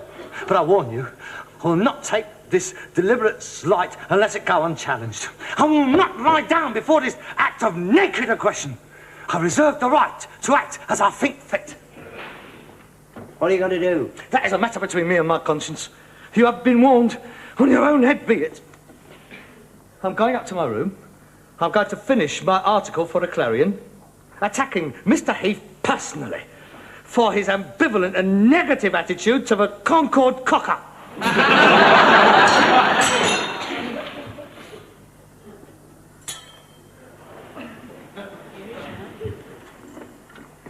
I found this in the foot of my bed. Are you going to pay for the hole in it? I'll try to have the bill to 10 Downing Street.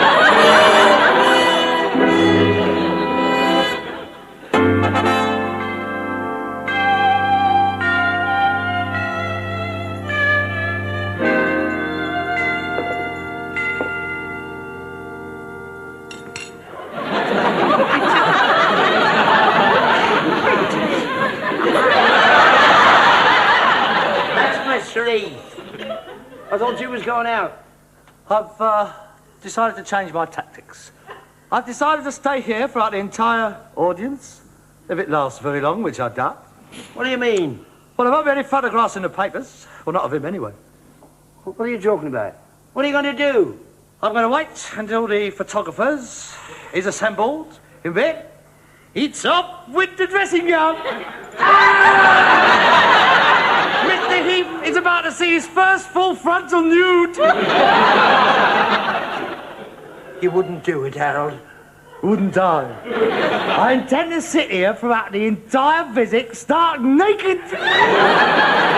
Dolly Clackett will be arriving shortly, and she will also be suitably unclothed. And for your entertainment, we shall be dancing the pas de deux from the second act of Old Calcutta. You'll be arrested by the security men. You'll be detained pending medical report. Not at all. It is the God-given right of every Englishman to lounge about his home stark naked if he so desires. 4:30. I think the best thing you can do is to run along outside and stop him coming in, don't you? Don't bother. I'll go.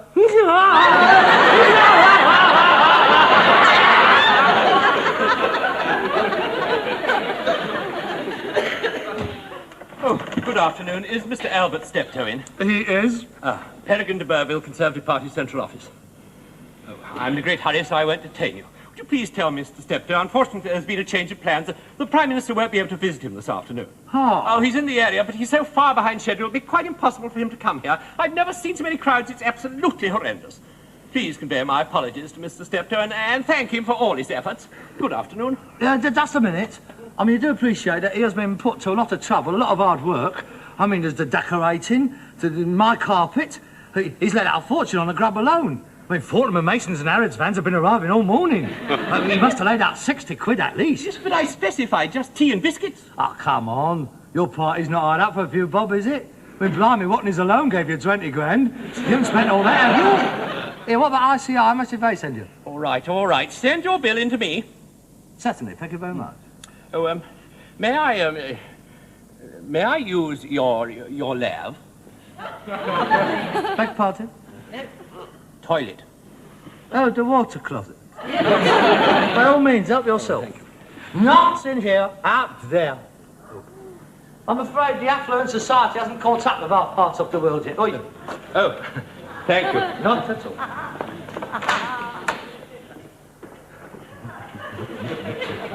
You didn't, Harold, did you?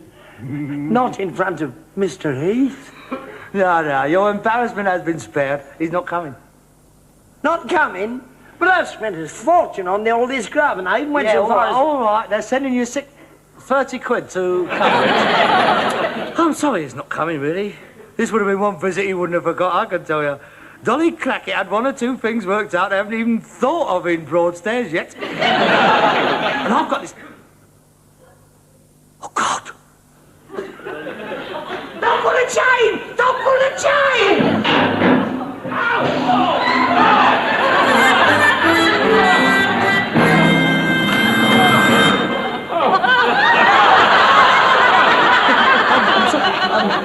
I'm sorry, it wasn't meant for you. It was meant for Mr. Heath. Well, not for Mr. Heath.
Saucepans, there's another leak started up in your bedroom.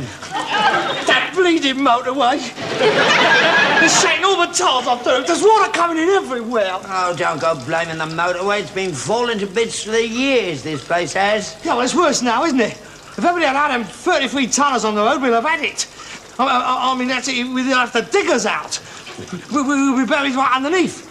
That's if we don't die of pollution first from the smoking the diesel fumes. The pollution around here is appalling. The old ecology of Shepherd's Bush has gone right down a pan. There's a jumbo jet going over now. No, it's not. It's a Stretch BC9. I'll stretch the bleeding pilot if I go. They throttle back here on purpose. They wait till they get over our chimney tops, and then it's wallop. All three engines, boom, boom, boom, boom, boom, boom, boom, boom. It's a landmark, this house is. I bet they've got it all marked down on their maps. Turn left down Ladbroke Grove.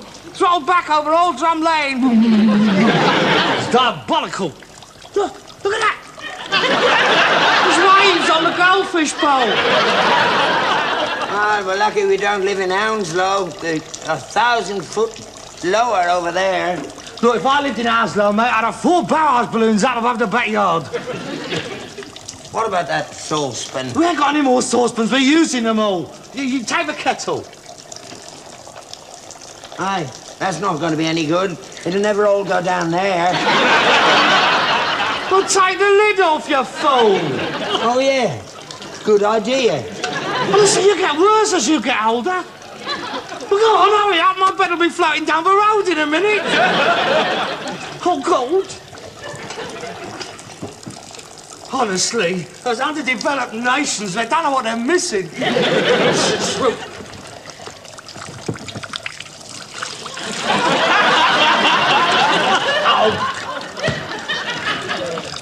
You're enjoying this, aren't you? It's all right. I'll put it under the leak. We'll wait till it fills up and then we'll have a cup of tea. Raindrops is falling on me head. Raindrops is falling on me bonnet's hair. Oh. Do you mind? I'm not in a mood. Sorry. Oh, God.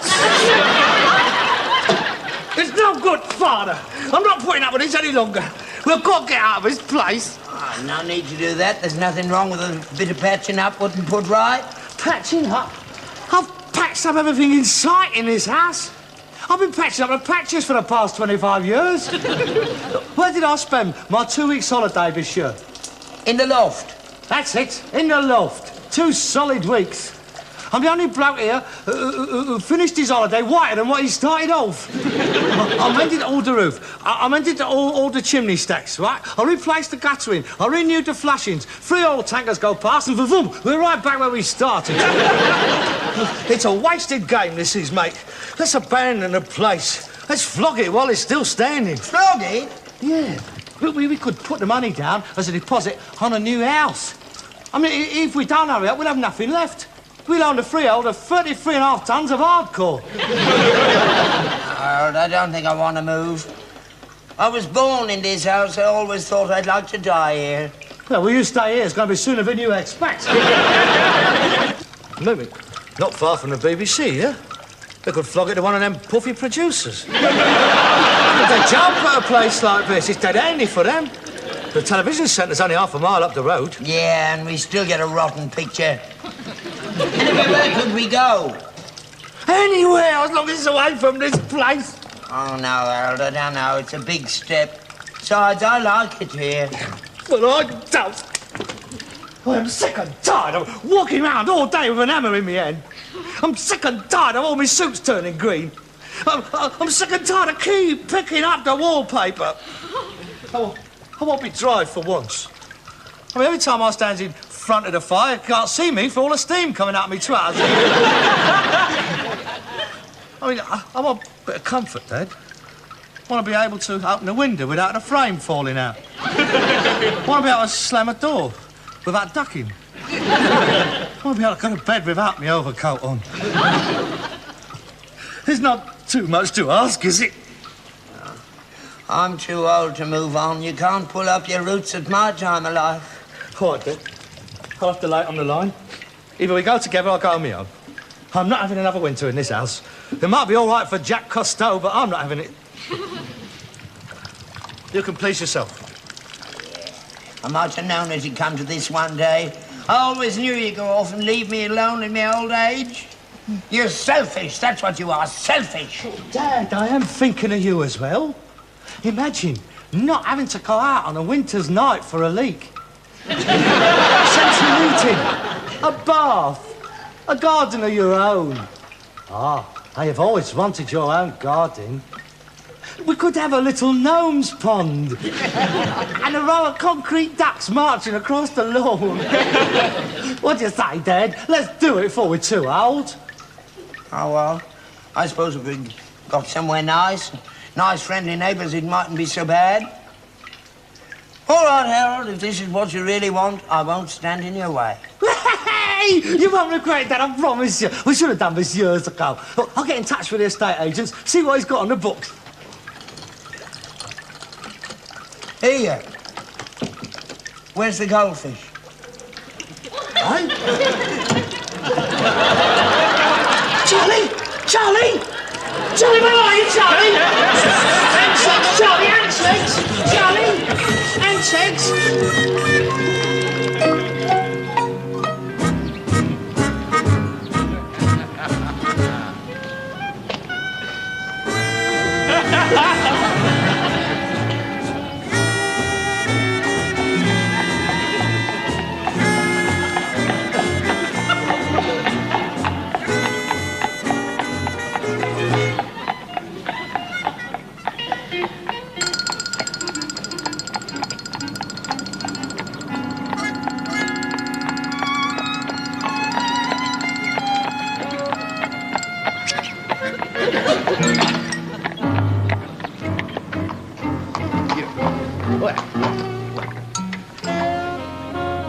I said, would you mind moving on? I happen to be expecting a client at any moment. You the estate agent? Yes? That's us.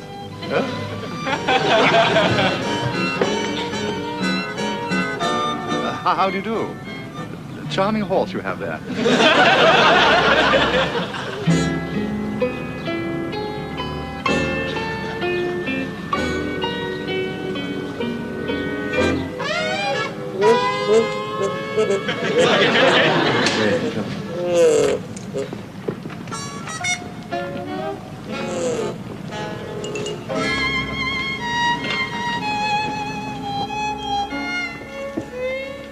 It's very nice, we'll take it. Give me time to close the door. We haven't been over it yet. There's no need to. It's a lovely place. It's just what we're after. It's the first one we've looked at, and we haven't looked at it yet. Well, before we go any further, I presume my partner did make it quite clear what the asking price is. Yes. 9995. In other words, 10,000. Well, yes, I suppose it is, really. And that's the sort of price range you were contemplating? Well, Tom Jones here is. I think it's a waste of money. We've a lovely little place down Shepherd's Bush. Now, look, don't start that again. You agreed to look round, so shut your face and get looking. Yes, about 10 foul was the area I was thinking of. I must say that my first impressions is one of favourable disposition. Good, good. Are the vendors prepared to negotiate on the asking price? Well, of course, this is a very much sought-after area. What sort of price did you have in mind? 4,500. Let me conduct the business. Leave us alone. Walk round the garden. I ain't a bleeding teddy bear. Not leaving you alone with him. He'd have your trousers down as soon as look at you. Big or puff. In no offence, that's just a business expression. Having one's trousers taken down is a working-class euphemism for being turned over. Turned over? Taken to the cleaners. Taken for a steamer. Had by the short-end curlies. If you are implying sharp practice, I really must protest. Alec and Ferris have a very old and reputable firm, established since 1942. 1942? Why weren't you in the army? Spiv, were you? While we was all over there fighting, you was making a packet out of buying up cheap houses. I was wounded in North Africa, if it's any concern of yours. I spent a year in military hospital and was invalided out. Oh. Oh, that's all right. There's no need to boast about it. We all did it. I got medals too, mate, in the first lot. That was a war, that was, not a tennis match. If you'd been wounded in that, you wouldn't be walking around. Look, you, one of these days, someone's going to stick one right on you. I just hope I'm there to see it. Shut up! I do apologise. That is a unwarranted attack upon your integrity. I can only put it down to a combination of senile decay and pig ignorance. Well, now, to get back to your original question, as regards the price, I mean, if the house is outside your pocket, then I see no point in... The house is not outside our pocket. We has adequate conkers. It's just that we would like to know a little bit more about it. Oh, well, yes, of course. Now, the oil-fired central heating is brand new in every room. And there are built-in cupboards, double glazing, and oak parquet flooring throughout. Well, that won't last long with the horse coming in and out. Horse? Yeah. Her out there. Well, I'm not leaving her out front. Somebody might nick her. Look, Dad, we're not going to bring the horse through the house. She'll stay in the garage with the cart. You intend keeping a horse and cart in Highview Avenue? Yes. I don't think the local residents will take very kindly to that. Harold, we can't put the horse and cart in the garage. I should think not. Oh, we don't know where to put the junk. Junk? The junk will all go out into the back garden. How about my concrete ducks? We'll have to put the horse in the front room. Look, I'm not having that horse in here with us. Not in a lovely house like this. She will spoil it. No, we will keep the cart in the garage, then we will take the horse through into the back garden and build a little shed for her. She'll like that. Nice bit of lawn under her feet, better than all them cobblestones. She can help keep the grass down as well. Yeah, and I suppose you're planning to sell her droppings round here, too. That'll pay the rates, won't it? Well, yes, I imagine it would. Good Lord, Highview Avenue. They don't even like children down here. Pardon? Oh, nothing, doesn't matter. I was just thinking, that's all. Serve them right. Who? No one, it doesn't matter. I might be able to get the price down a bit. Oh, good. Well, we'll discuss that later. Let's have a look at the house. Yes, of course. Shall we start upstairs? And here we have the usual 3 bedrooms, one of which comprises the master suite. And here we have a toilet and bathroom in matching suite. It's black. A black bog. Yes, very chic, don't you think? A touch of luxury. Oh, yes. It's very glamorous. It's very Mae West. Oh, I do approve of the gold-plated dolphin instead of taps. And the telephone. That is a flexible shower. Oh, so it is. How very novel. Oh, I do like this place, Father. I'm not getting into a black bath. Why not? It'll suit the colour of the water. Yes, there is another lavatory downstairs, of course. Did you hear that, Father? 2 carses. We can have one each. You'll be able to do your Times crossword puzzle in peace. Here, we can turn one into your little study. Yeah, well, shall we have a look around downstairs? Thank you. I'll lead the way, shall I?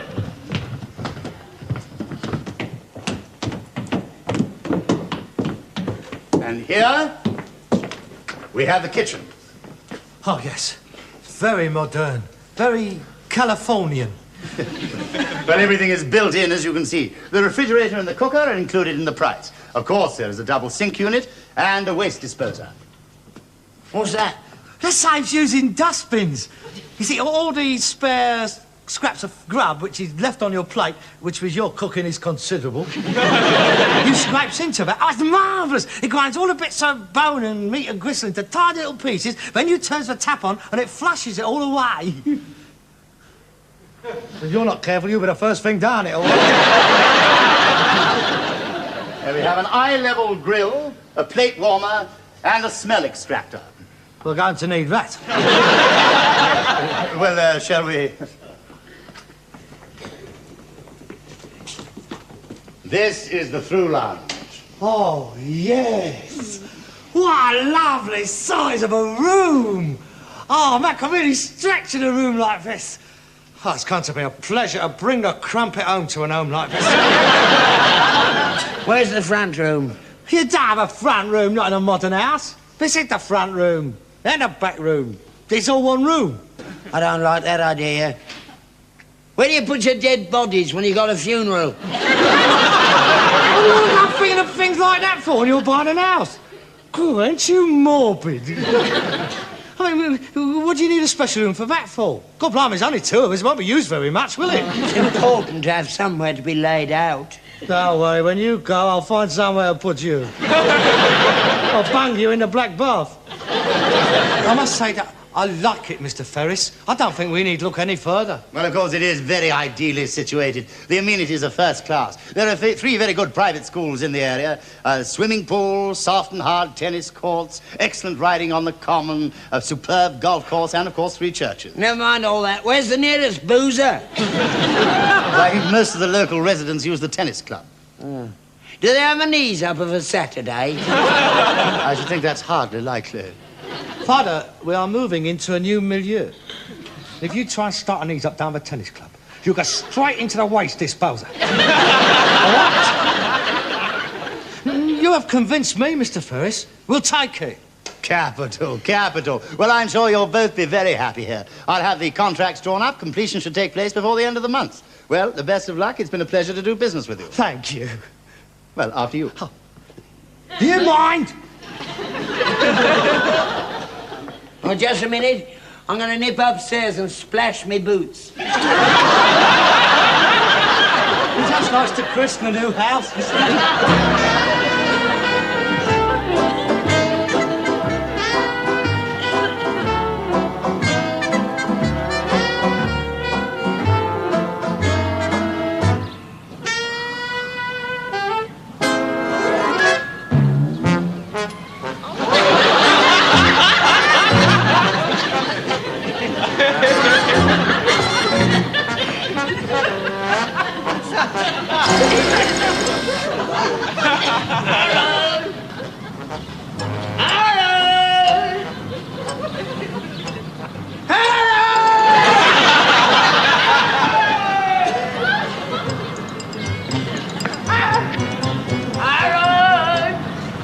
I can't get out.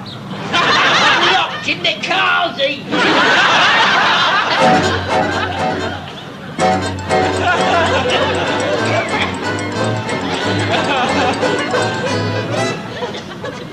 You bug!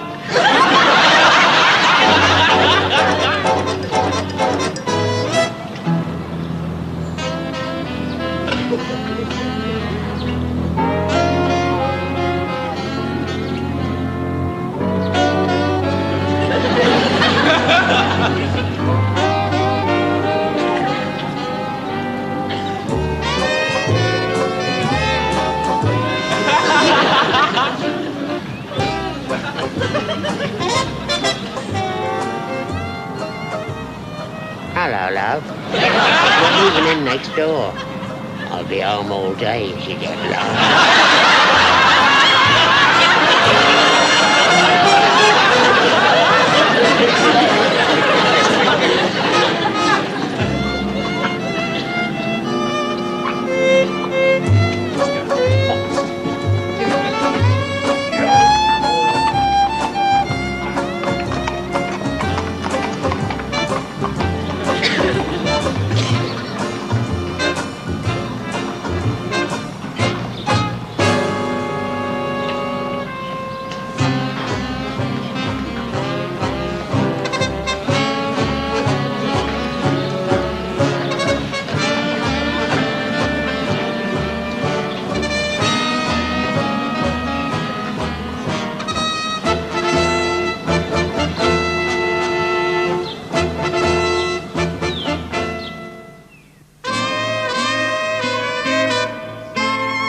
Found this in the yard. What are you going to do? Get it restrung? When you get down to that tennis club in your shorts, you'll frighten the wits out of them. I don't bother with a tennis club, mate. I got to concentrate on the golf course. That's where all the big deals is done these days. Out on the golf course. Must be a lot of big businessmen around here. I might even join the Masons if it suits my book. I got all the gear out there. I got it off that old biddy down in Kensington. Her old man was in it for 35 years. Finally becomes Grand Worshipful Master. And he dropped dead over the smoked salmon on Ladies' Night. Next day, she unloaded all the gear and she shot off to the Bahamas with a Catholic priest. Got it all out here. All I need is a trowel and I'm in. Oh, yes. That's what you got to do these days. You got to mix with the right class of people. Someone at the door. So I believe. I'm going to get a nice set of musical chimes put on the new house so you can hear it. And a nice illuminated outdoor button so you can see it when you come home 3 parts Hollywood.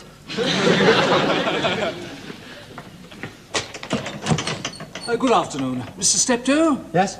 My name is Dryson. I am secretary of the Highview Avenue Residents Association. These gentlemen are my committee. Oh, this is a pleasant surprise. Oh, how good of you to make contact so soon. Won't you come in? Thank you.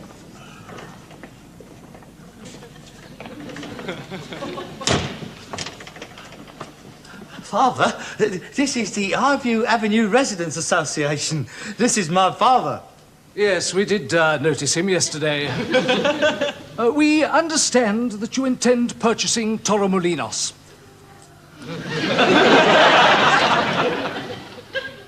Pardon? Number 23. Oh, is that his name? Yes, we have put a deposit on the property, subject to contract and a satisfactory surveyor's report. But you do intend buying and moving in? Oh, yes, we're very keen on the property. We have both quite fallen in love with it, haven't we, Father? Smashing. It's a very nice locale, very salubrious. Quite, yes, we think so too. And naturally, we are very anxious to keep it that way. Oh, naturally. The avenue does you all great credit. We should be very distressed to see the ambience of the neighbourhood in any way altered? I couldn't agree more. Not only externally, but internally as well. Oh, that is most important. Yeah, most. Not only for visual appeal, but there is also an economic factor. Exactly. As at the moment, the prices of the properties in Highview are at a premium. Oh, they are indeed. Beaucoup de lob. Unfortunately, the slightest lowering of the standards of any of our residents would undoubtedly result in a downward trend in the prices of the rest of the properties. It means they don't like tow rags like us moving in down there. Oh, well, come now, Father. I'm sure the gentleman don't mean no such thing. Oh, yes, he does. Ask him. Well, I don't want you to give the wrong impression. I mean, we are no way prejudiced. Not at all. Never. All in favour of people getting on in the world. Only last year we were cleared by the Race Relations Board in a similar case. The problem is, and I do hope you understand, there is a covenant on the sort of professions that can be carried out from our houses. I understand that you are rag and bone men. Salvage recovery operatives. We don't find that bones play a big deal of part in our operations these days. Oh, no, there's no conkers in bones. We'd be down on our own if we relied upon them. What is worrying us is it your intention to practice your profession from Torremolinos? Well, yes, of course. You would intend keeping your horse and cart there? Oh, definitely. Oh, he means in a garage, not in a house. We've already rented that. Oh, I know what you're worried about. You're worried about where we're going to keep all the junk, aren't you? Well, yes, that is one of our concerns. I will put your mind at rest. It's all going to go into the back garden. You won't even see it. It'll all be covered with tarpaulins. And though we haven't bothered here, we are fully prepared to get in a couple of whippets. Whippets? Keep the rats down. Lovely ratters, whippets. Lovely pets, too. We could start a whippet club, have races round the cricket green. We could make a bit of money between us if we organised it properly. Gentlemen, I think our fears are more than justified. Do I have your permission? Definitely. The quicker the better. What is? You wait. Mr. Steptoe, I'm authorised by the Highview Residents Association to make you a formal offer of £500 not to pursue your purchase of Torremolinos, otherwise known as 23 Highview Avenue. £500? Make it 1,000. We cannot be party to such a blatant piece of social discrimination. But the working class has always fought against... Shut up! Make it 1,000 quid and you're on. I'm sorry, we couldn't possibly go to 1,000. Oh, well, please yourself. You can expect us the end of next month. And the first cartload of junk gets shot onto the lawn first thing next morning. 750. 900. 800. Stop this! You're not buying me any of you! I want a house! I'm not going to be put off by a bunch of lousy rotten snobs like you! 875. 825. 850. Done! Subject to an undertaking not to purchase any other property at Highview Avenue. Agreed. It is not agreed! Don't you understand what they're saying? That we're not as good as they are? That we're not fit to live next to them? Oh, cobblers. It's a deal, gentlemen. Good afternoon. I've never been signed something in all my life. This is an outrage. This is sheer, unadulterated class distinction. You will receive our cheque first thing in the morning. Thank you very much. It's been a pleasure to do business with you.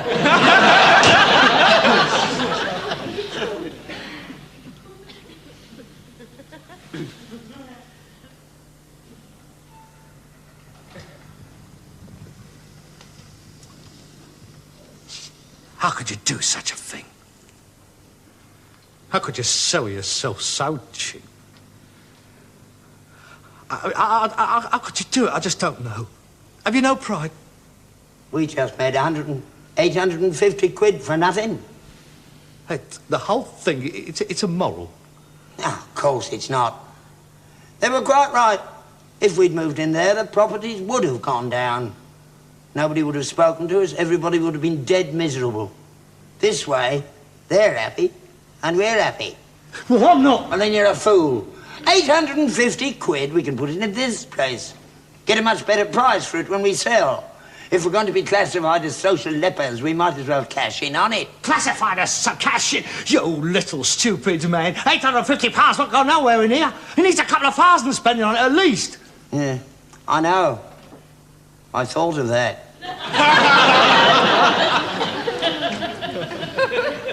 Where are you going? Come on. You'll see.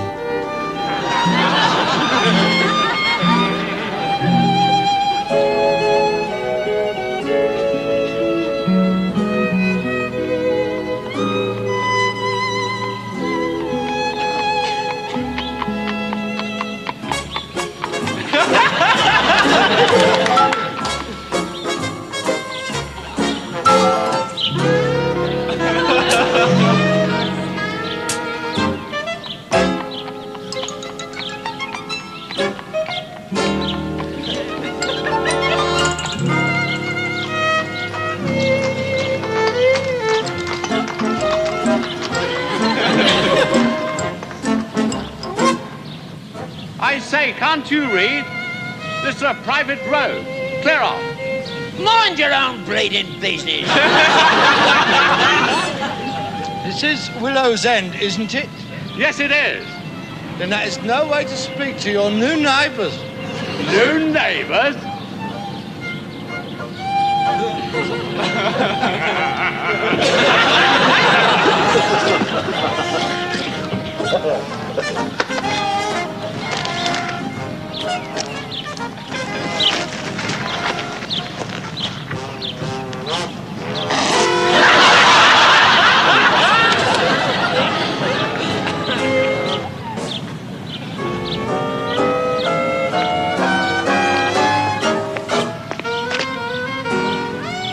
John.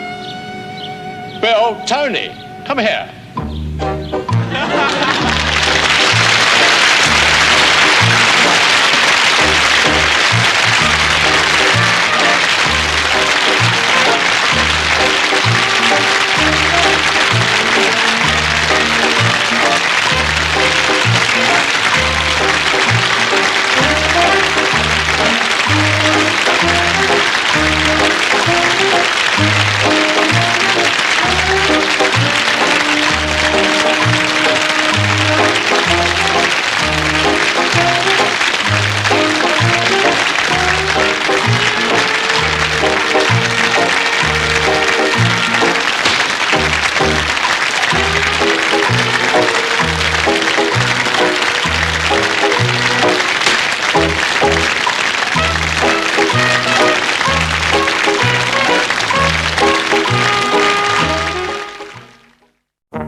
I've got your dinner ready. Steak and kidney pie. What have you got there? Toothpicks. What does it look like? Billiard cues. Well, that's what they are. Billiard cues. I do wish you'd stop asking these rhetorical questions. It's a very irritating habit you've got. Good, you're in a bad mood this evening. I'm not in a bad mood. As it happens, I'm in a very good mood. I'm feeling very pleased with myself. I've had a very nice little tickle. Half a dozen billiard cues, a complete set of rests, a lovely scoreboard, and I've got a beautiful full frame of ivory balls. Yeah, they're all right, aren't they? You did very well there. We'll take them down to the Temperance Billiard Hall and flog them. That's right, I just bought them from you, twit. They're closing down, having a sell-off. The old Temperance closing down. Oh, what a shame. The working man's playing fields of Ealing, that was. Huh? Where are you going to sell this lot, anyway? Oh, I'm selling, I'll keep them. What for? I'm going to work up a juggling act. You have to take out, aren't you, eh? Rhetorical questions. I'm going to play with them. Where? On the sideboard? I bought a table, haven't I? I'll give him 25 quid for the lot, arrange me on removal. It's being delivered tomorrow morning. Been delivered? Wasting all that money, you should have put it on the cart. If I had put that table on the cart, the horse would have gone straight up in the air. Have you any idea how much them things weigh? It takes half a dozen blokes to shift it. That's a beautiful table, Dad. It's number 8. The one I always used to play on when I went down there. It's the best table in the hall. And that is mine. Oh, it's a dream fulfilled. I've always wanted my own billiard room. You know, like in them country houses. You know, I'll see it on pictures. You know, after dinner, all in their evening dress, boot all the birds upstairs, got hold of the decanter, light the cigars, and throw open the double doors into the prime panel billiard room. Oh, yes, that's very civilised. I mean, 3 hours of vintage port and good conversation, broken only by the soft click of the ivory and the gentle rip of the green baize as you put your cue straight through the table. Ha ha ha ha ha! That's very funny. A very good player I am, mate. I got my name on a few cups down there, I can tell you. Yeah, teacups from the counter, that's all you've got. Look, you can't go down there twice a week for 10 years and be a load of old rubbish. You never see me play, have you? No. Then you're in for a real surprise, aren't you? Come on, help me clear up some of this stuff. And then you can help me to clean the lounge out. What for? To make room for the table, you fool.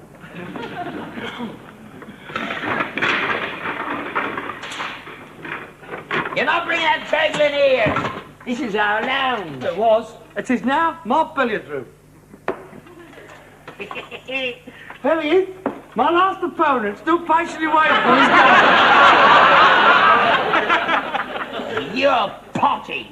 You'll never get a full billiard table in here. Of course you will. You'll be surprised how much room there is in here once you clear all this rubbish out. We need a lounge. We have to have a lounge, somewhere to sit in the evening. What? We'll put the lounge up in your bedroom. That's very modern, that is. I mean, all these new townhouses got all their lounges upstairs, but it's the latest trend these days. You're not kicking me out of my bedroom. Where did I sleep? There's loads of places. I mean, I'll stick a ladder up to the loft.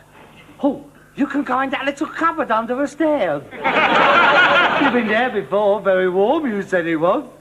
No, look, there's lots of places, and you're only a small bloke. You don't take much room. I am not going up in the loft, under the stairs, or out in the stable. Ooh, you are awkward, aren't you? All right, then. I'll bung you a mattress underneath the billiard table. I'll put some nice curtains round. It'll be very nice. It'll be just like sleeping in a low four-poster. Supposing I would have one of me turns in the night and wake up suddenly, I could kill myself. Here, bang that on. You'll pretend you're back in the trenches. Yeah. Oh, come on, now, don't make problems, Dad. It's going to be very elegant. There can't be many houses round here with a billiard room. No, and there can't be many old men sleeping under tables either. Stop moaning. Come on, go down with some of this stuff. Here. Why don't you get a half-size table? Then we could eat off it and we wouldn't have to move anything. Half-size table? You must be joking. I can't play a serious game on a half-size table. That is like asking a pole vaulter to jump 2'6". I can play the game, Dad. You know what I mean? No. It's got to be all or nothing. Well, I'm not shitting any furniture tonight. Come on into the kitchen, have your dinners. Been in the oven for hours. I think I'll panel it out with them tea chests. They look very nice, all varnished up. There, get that down, you. No, I'm too excited. I couldn't eat nothing. You eat it, I made it.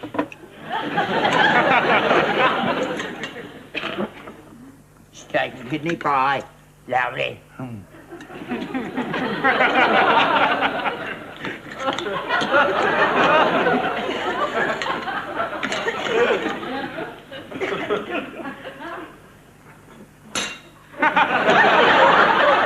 What's the matter?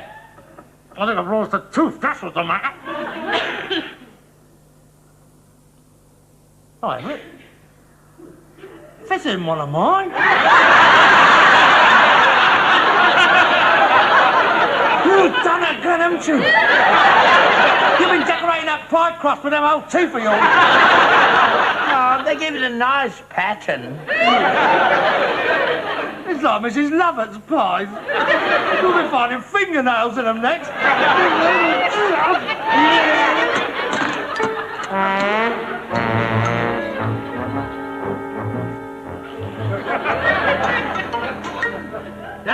Dad? Are you in there? Yeah, and I doubt it will ever get out.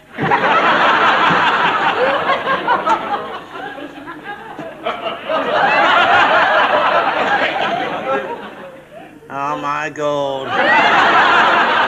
Joe Davis. Ah, shut up, moaning.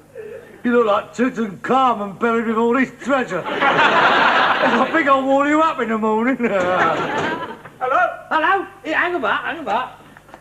How's that all going? Is it up? Yeah, it's up, all right, Governor. All ready to use. Yeah, that then. It's up. I told you to fit in. Oh, right. Thank you. It was hard work, it was, Governor. Very hard work indeed. Ah, thanks very much, Governor. Enjoy yourself with it. Here, here's our card in case you need us again. Right. Cheerio. Come on, lads. Well, all ready. Here we go. If you care to come in and watch me practice, you're very welcome to. Yeah, you and your billiard tables ruining this house, you are. I can't say it's not. You ain't got no imagination, have you, eh? That's the difference between you and me. You cannot visualise how a room's going to look when it's finally finished. Who said it'll never fit in there? It'll never fit in there. Exactly, innit? Of course it'll fit in there. It fits perfectly. Come on.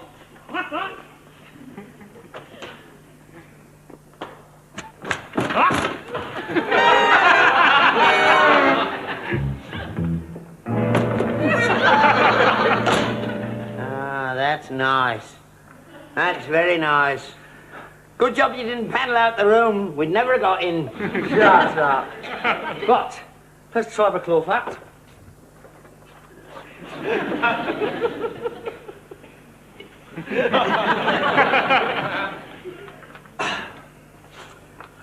Here we go for break. Come on, 2, 3.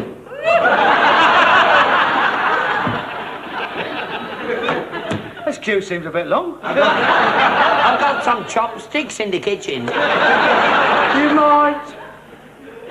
Mind your ghoulies on the pocket.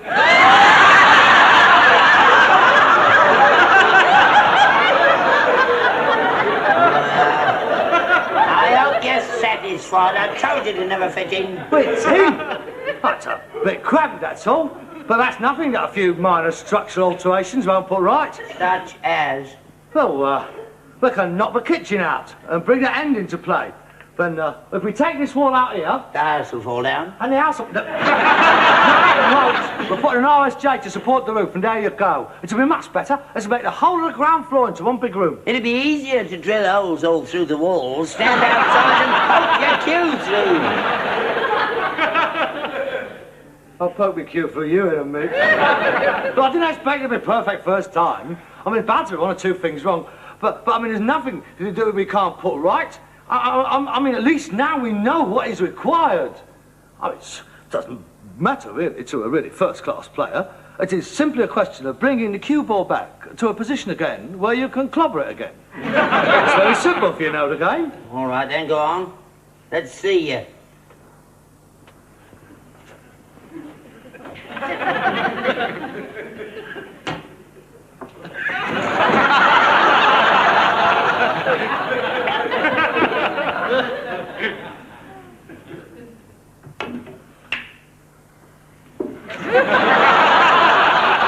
Far away. Thought you said you could play this game. Now, look, you, that's the second remark you've made about my ability. I suppose you think you could do better. No, I didn't say that. I just said it was a rotten shot. Oh, no, it was a rotten shot. I mistimed it. I gave it a little bit too much left-hand side. It's a normal mistake anybody can make under these circumstances. There are 15 reds to shoot at. What did you made you hit that one? Well, I suppose you'd have sunk all 6, one in each pocket. I wouldn't have gone in off me first shot. Wouldn't you? No. Look, mate, I could take you on any day, but we can't beat you. Have you fancied your chance? Cup hold of a queue. Come on, get out of a queue, eh? Get hold of one. Let's have a look at what you can do. I mean, you're always doing everything else so easy. You should be able to play this game. This should give you no trouble. Yeah, I don't feel like playing today. Yeah, I bet you don't, because you know you get turned over. You're not a bad judge, neither. Well, you stand no chance with me. You get well and truly gazumped. Not from what I've seen so far. Oh, come on, come out of a queue. Come on, let's have a look at you. You can't play properly in here. Oh, don't start blaming the room. I mean, it is the same for both of us. Look, if you don't want to play me, don't make excuses. I mean, I can fully understand you don't want to be humiliated. That's quite understandable. But, I mean, you just can't accept the fact that there's something I can do better than you, can you? You cocky little bleeder. I'm not cocky. I just know my own strength, that's all. Now, are you going to give me a game, or are you going to keep quiet like a good little man? I haven't played for over 40 years. Oh, well, I'm sure that won't bother you. I'm sure you're still quite brilliant. Oh, well, I'll have a go. Pound a frame? Or would you prefer something a little less strong? Like the best out of 3 for a tenner? Ooh, confidence. Ooh. All right, I'll give you that for a start, that ball. Come on, it's your go.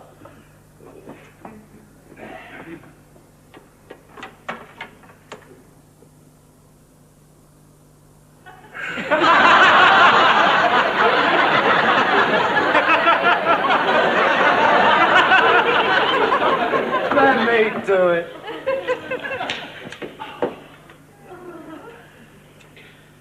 You hit the white ball.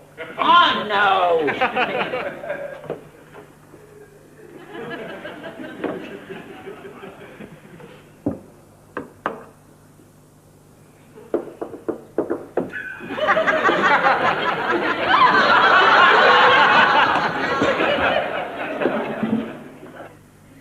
That's quite good. I can see you've played before. Get on with it.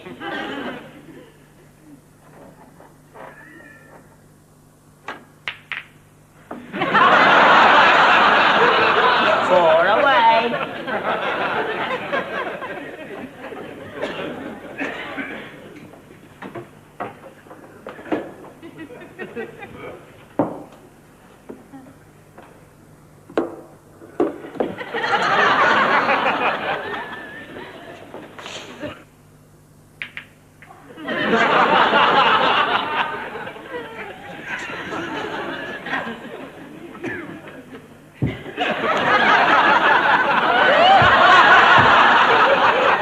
That's a long rest out.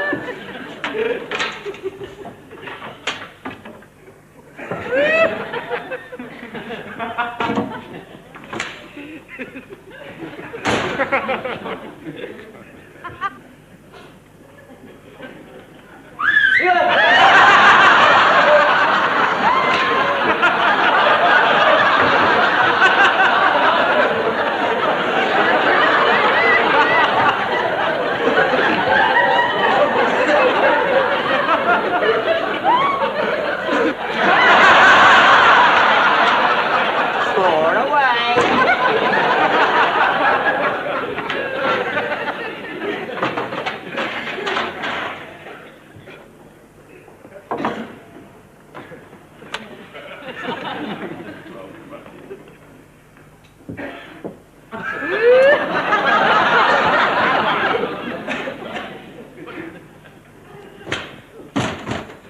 That's 12-0. I'm going to win this without having to pot anything. Make your shot. I thought you said you could play this game. Make your shot.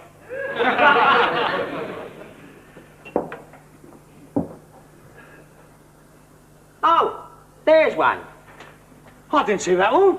Didn't you?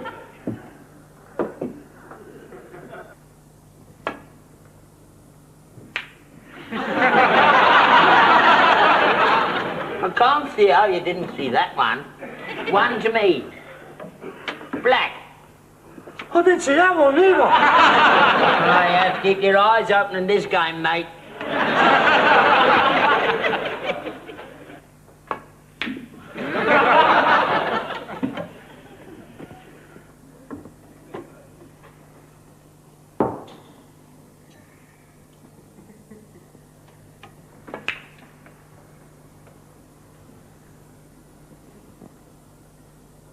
Eight altogether. You go. Here, that's 20-0. Oh, shut up.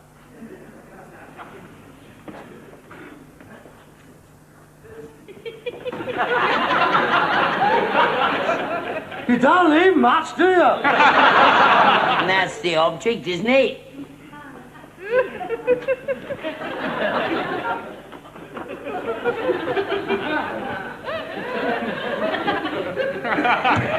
Both feet on the floor!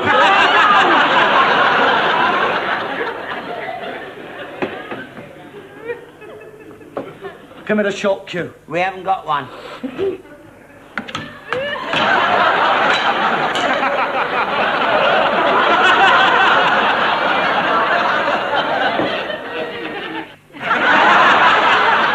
Far away.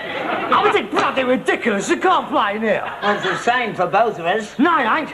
You're smaller than I am and you can't play and I can. I use the correct technique. Feet wide apart, body over the apex, elbow well back. You just jab away and hope for the best. Well, it works, don't it? Because you're dead bleeding jammy. Beginner's luck.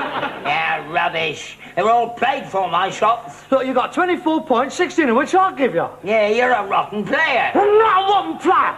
I can beat you any day of the week. I beat you at everything else. No, that's why I'm going to beat you at snooker. This is my game, mate. And we're going to carry on playing until I've won and thrashed you. OK, then. £2 a frame. Right, £2 a frame. Right, it's my go. No, I'm not playing it here. Where are we playing, then?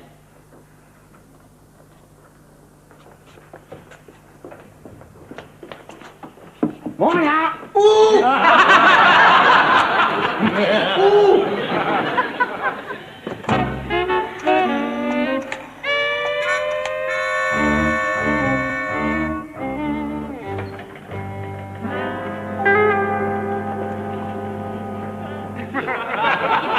Right, best out of 7 frames, £50 for the winner. Side bets are £20 for every break over 50. I'm not playing out here. You're worried now, aren't you, eh? Now I'm in conditions that suits me, you want to play it out. Well, it's cold out here, I'll catch pneumonia. Don't worry, mate, you won't have me out here long enough for that. No one's eye gets started. Oh, yeah. Oh, yeah, don't grieve. Oh, I can play my real repertoire of shots now. Yeah, call for break. Tails, you break. As you please, mind out.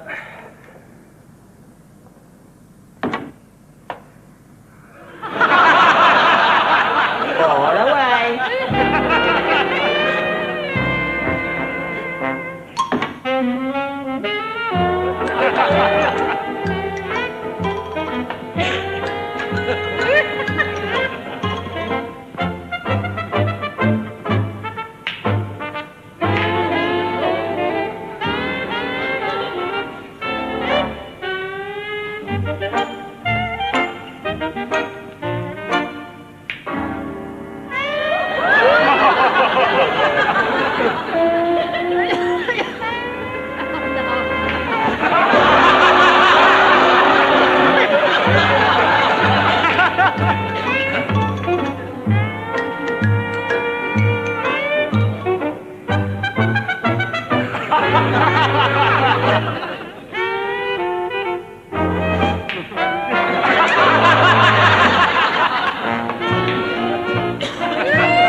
It's your go.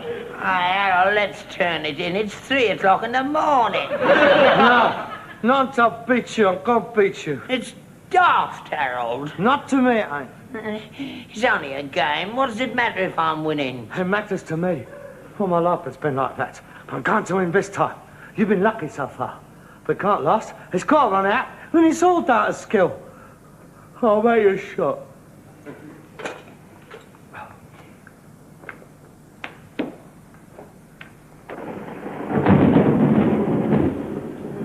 What was that? Nothing. There it was again. Well, it wasn't me. All right, so it was thunder. Thunder can't hurt you. Make a shot. Harold, that was lightning. Oh, let's go in. It's dangerous, Harold. One of the cues might be struck by lightning. Well, don't hold it up in the air, then. Harold, I'm scared. I don't like lightning. Let me go in. No! Make your shot. I'm not backing up till I've won. Oh, sod this for a laugh.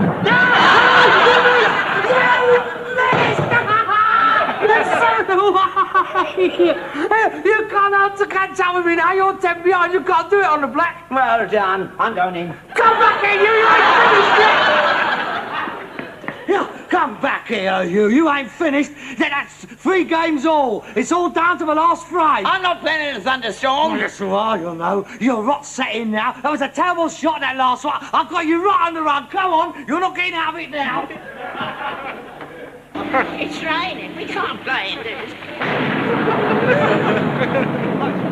A little drop of rain won't hurt you. But the first decent wash you've had in a week. Come on, let's set the balls up.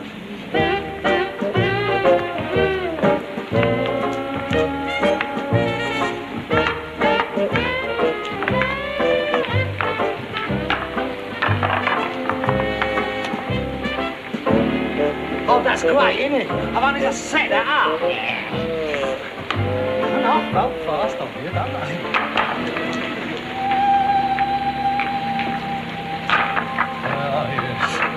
I'm a slow starter, I am, mate. Notorious for it, I am. Just beginning to get warmed up. Well, I'm bleeding well not. We're going to play this game to the finish. I'll just clean this little lot up and we'll say no more about it.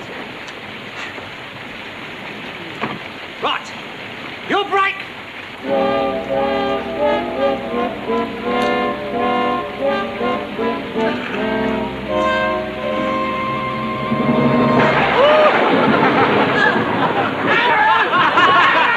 Where are you? We've been struck by lightning. You're dead. It's your own fault. Harold, let's stop now. It's dangerous. Rubbish. Lightning never strikes in the same place twice. Now stop moaning. You'll break.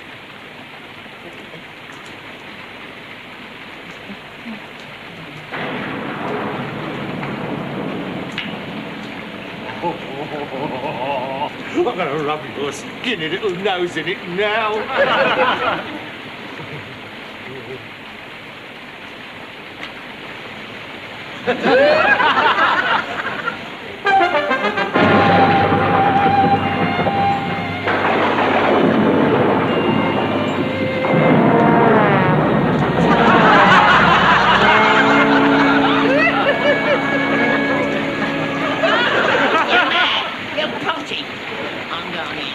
Oh, no, you're not. I'm playing to a finish. Let you well ahead already. You can win anyway. Oh, yes, you say that now. But tomorrow you'll say that rain stopped play. That you could have won if we'd have carried on. No, we're going to carry on to the bitter end. I want a definite result. Come on, hurry up. Put the picking you won. Come on, hurry up. Don't rush me. It's a very vital shot.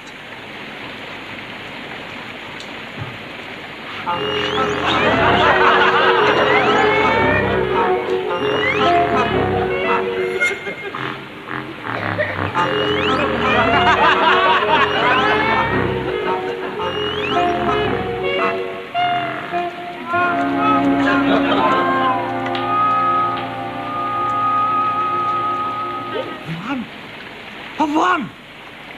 I beat you at last! told you I could do it. I told you. Congratulations, son. Well done.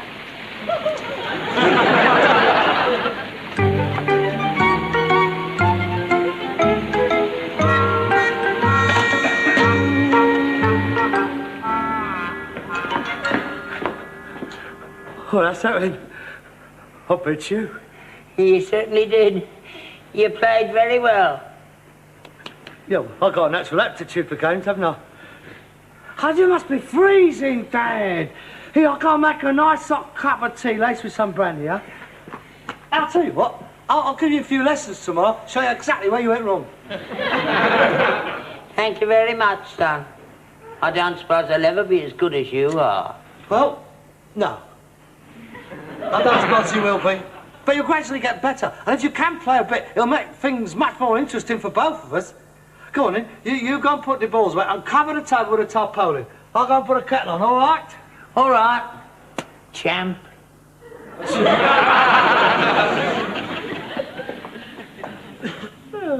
Champ.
I was doing me yoga and I got locked. I can't move. I got cramp. But don't just stand there, undo me. How long have you been like that? Since 4 o'clock. That means there's no tea ready. Well, I could get tea ready looking like this. Well, you could have rolled up there. Are you going to undo me? Well, I don't know about that. How much is it worth? Nothing. Nothing? Oh, all right then. Dim boom, dry boom, dim boom, dry boom. Hear the word of the Lord. Dim boom, dry boom. Harold, I see the pound is still buoyant on the international exchange. 2.39 and 16/32. That's a very good improvement, that is. Dim boom, there's been a lot of forward buying of the German mark. I'll give you £1. After being out on the horse and cattle, don't coming out to no tea. £2. 30 bob. Oh, come now, Father. 30 bob to a man of property. You insult me, Sir Albert. Yeah. Practical yoga for the businessman. Well, it's obvious where you done wrong. You forgot to oil yourself. Oh. Here, it says here that in India, bloke stays like that for weeks on end, without food or water. It allows the mind to become crystal clear in order for one to reach the highest plane of transcendental meditation. You experienced anything like that? No, it hurts. Well, you're not giving it a chance, are you? I mean, you've got to persevere. I think I'll leave you like that for a couple of weeks. Make you feel much better. 35 bob. I'll bet again. I could put you on a little trolley and pull you about. Or then again, I could leave you outside a tube station with a begging bowl in your hand. You're potty. You're round the twist. Oh! Pins and needles. £2. You can have your £2. Where is it? In me pocket. Oh, dear, oh, dear. Here, I've got about 20 quid in here. 23. That is naughty. Very naughty. You are supposed to give up all your earthly possessions when you're being a yoga. You could get jumped out of a yoga's union for that. I don't think you're taking this book seriously enough. You got your £2. Undo me. Oh, let's have a look at you. Oh. It's got like one of them little dolls that won't fall over. I think I'll bang you over on the sideboard and coat you with a coat of gold paint. Albert, the great snake god.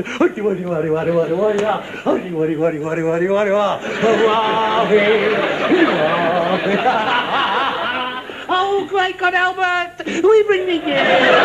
Oh, do not be angry with us! Oh, send us water for our crop! Oh, the great God is angry with us! He does not like our simple gifts. Oh, we should have brought thee a virgin, oh great one, but we can't find none round here. You callous little bleeder. All right. No need to lose your temper. You've got no sense of humour, have you? Neither would you, if you've been stuck here for 3 hours. Let's have a look at you. Right. Right, over left. Sorry. Left down to right. Up a days.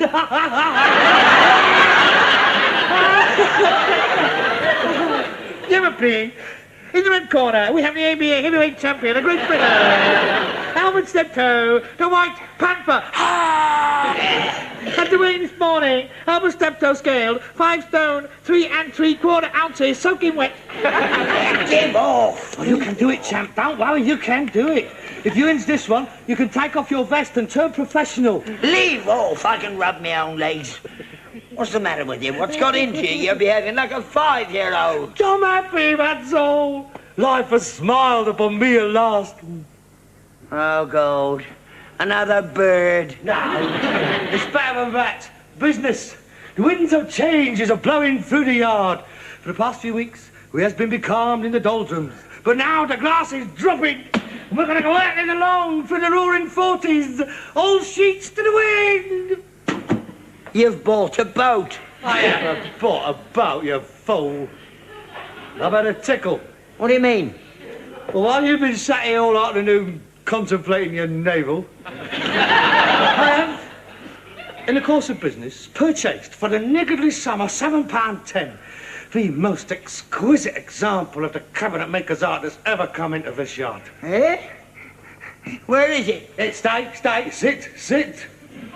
Get your old fine of blood moving around.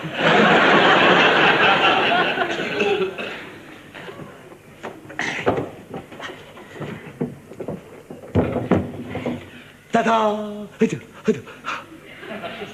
Not bad. Not bad? Come on, Dad, I paid for it. You can let yourself go. The customer's not here. Yeah, it's nice. Very nice. What is it? What is it? It's a commode. It's an early 19th century commode. Oh, that's Regency, that is without a shadow of a doubt. See, this old bird, she calls me over to the house, takes me into the front room. There it is. 7.5 knicker, eh? Well, plus a couple of balloons for her gardener's kids. And she didn't know what it was? No, she had no idea. She thought it was horrible. She couldn't wait to get rid of it. Said it didn't fit in with her inflatable armchairs. How much do you think this is going to fetch at auction? I don't know. Well, I'm going to put a reserve of 200 quid on it. As much as that? Look at it. And not a mark on it. Beautiful quality. You sure it's real and not repro? Of course it's not repro. That's dead right. Well, I've not been going to these GLC Antique Appreciation evening classes for nothing. And just look at it. Shape of the legs, the finish, all the brass work. And the whole piece screams out its intrinsic quality. Yeah, it's a nice piece of furniture. What's it for? What's it for? It's a commode. Look. There's a Poe in it. Of course there's a Poe in it. What do you expect a commode to have in a bowl rack? I mean, that is the whole point of it. That is an integral part of the furnishings. I mean, this is the only sanitation they had in those days. Welburn Abbey, Blenheim Palace, they all had these. That's a very good Poe, that is. That is Crown Derby, that is. There's no change. Of course there's no chain, they haven't been invented. I mean, water closets didn't come in until much later. God blimey, we didn't have one till 1935. No, this is all they had in the early 1800s. Even royalty used to use these. Victoria and Albert. Well, you couldn't expect them to use a little wooden shed in the backyard of Buckingham Palace, could you? Well, where did they keep them then? Well, wherever they was most needed. I mean, sometimes that would be on the landing, or sometimes in the bedroom, and sometimes, if they was having a banquet, they would have them behind a little screen in the dining room. That way, if they was having a conversation and they was caught short halfway through the dinner, they could go behind the screen, then nip back in time for the next course. That way they wouldn't miss any of the conversation. What a way to behave in the dining room. Dirty devils. Not dirty devils. That was a la mode. They were all doing it. Oh, this is an important piece, this is. Look at that. On the side of the Poe. That's another reason why it's so valuable. What is it? The Prince of Wales's feathers. That's his crest. Ishideen. I bet this was his own one. I wouldn't be surprised if this didn't come from the Brighton Pavilion. Oh, yes. Prinny's private privy. Oh, if that Poe could only speak. I've seen some sights, I can tell you. But apart from him, there would have been Beau Brummel, Mrs. Fitzherbert, Nelson, a Scarlet Pimpernel. All sat there doing a Times crossword puzzle. Oh, what a prize. I bet some of us will go berserk when they see this. 200 quid, isn't it amazing? The council gives you 50 quid to get a proper one in these days. Well, they ain't giving it us, have they? A beauty. I wonder if we could get a few more items like this, just a bit more often. We could retire. There's only one thing bothers me. What? Well, if it's worth all that much money, it don't seem right only to give her £7.10 for it. What are you talking about?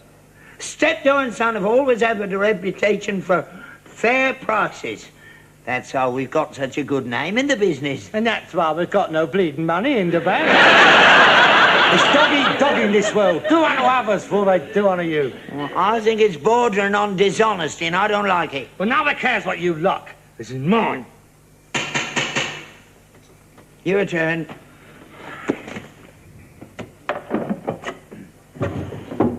I would appreciate it if you would not choose vets while I'm gone.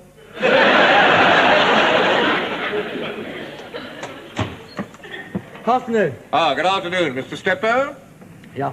I believe this is your card. Steptoe and Sons, best prices paid for old antiques. That is correct. You buying or selling? You called at my house this morning and bought a Regency commode from my wife. Did I?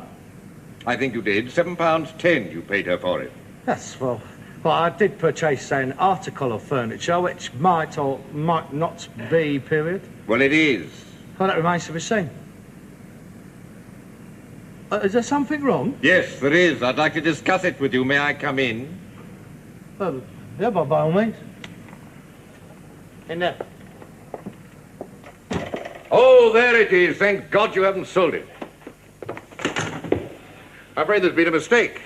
My wife shouldn't have sold you this piece. She didn't know the value of it. Oh, I'm sorry, but that is no concern of mine. She agreed the price. But you took advantage of her. This is a Regency commode. Once the property of the Prince Regent. It originally came from the Brighton Pavilion. Well, you're an antique dealer. You must have known it was worth more than £7.10. Well, whether I did or not is besides the point. I mean, I'm in business, Mr. Copeland. Mr. Copeland. I just backs my judgment. Sometimes it pays off, sometimes it doesn't. This time it has done. I'm sorry, I don't see how I can help you. This is sharp practice, sir. It's people like you that bring the antique business into disrespect. There, I told you. Shut up. Going on the knocker, I believe it's called.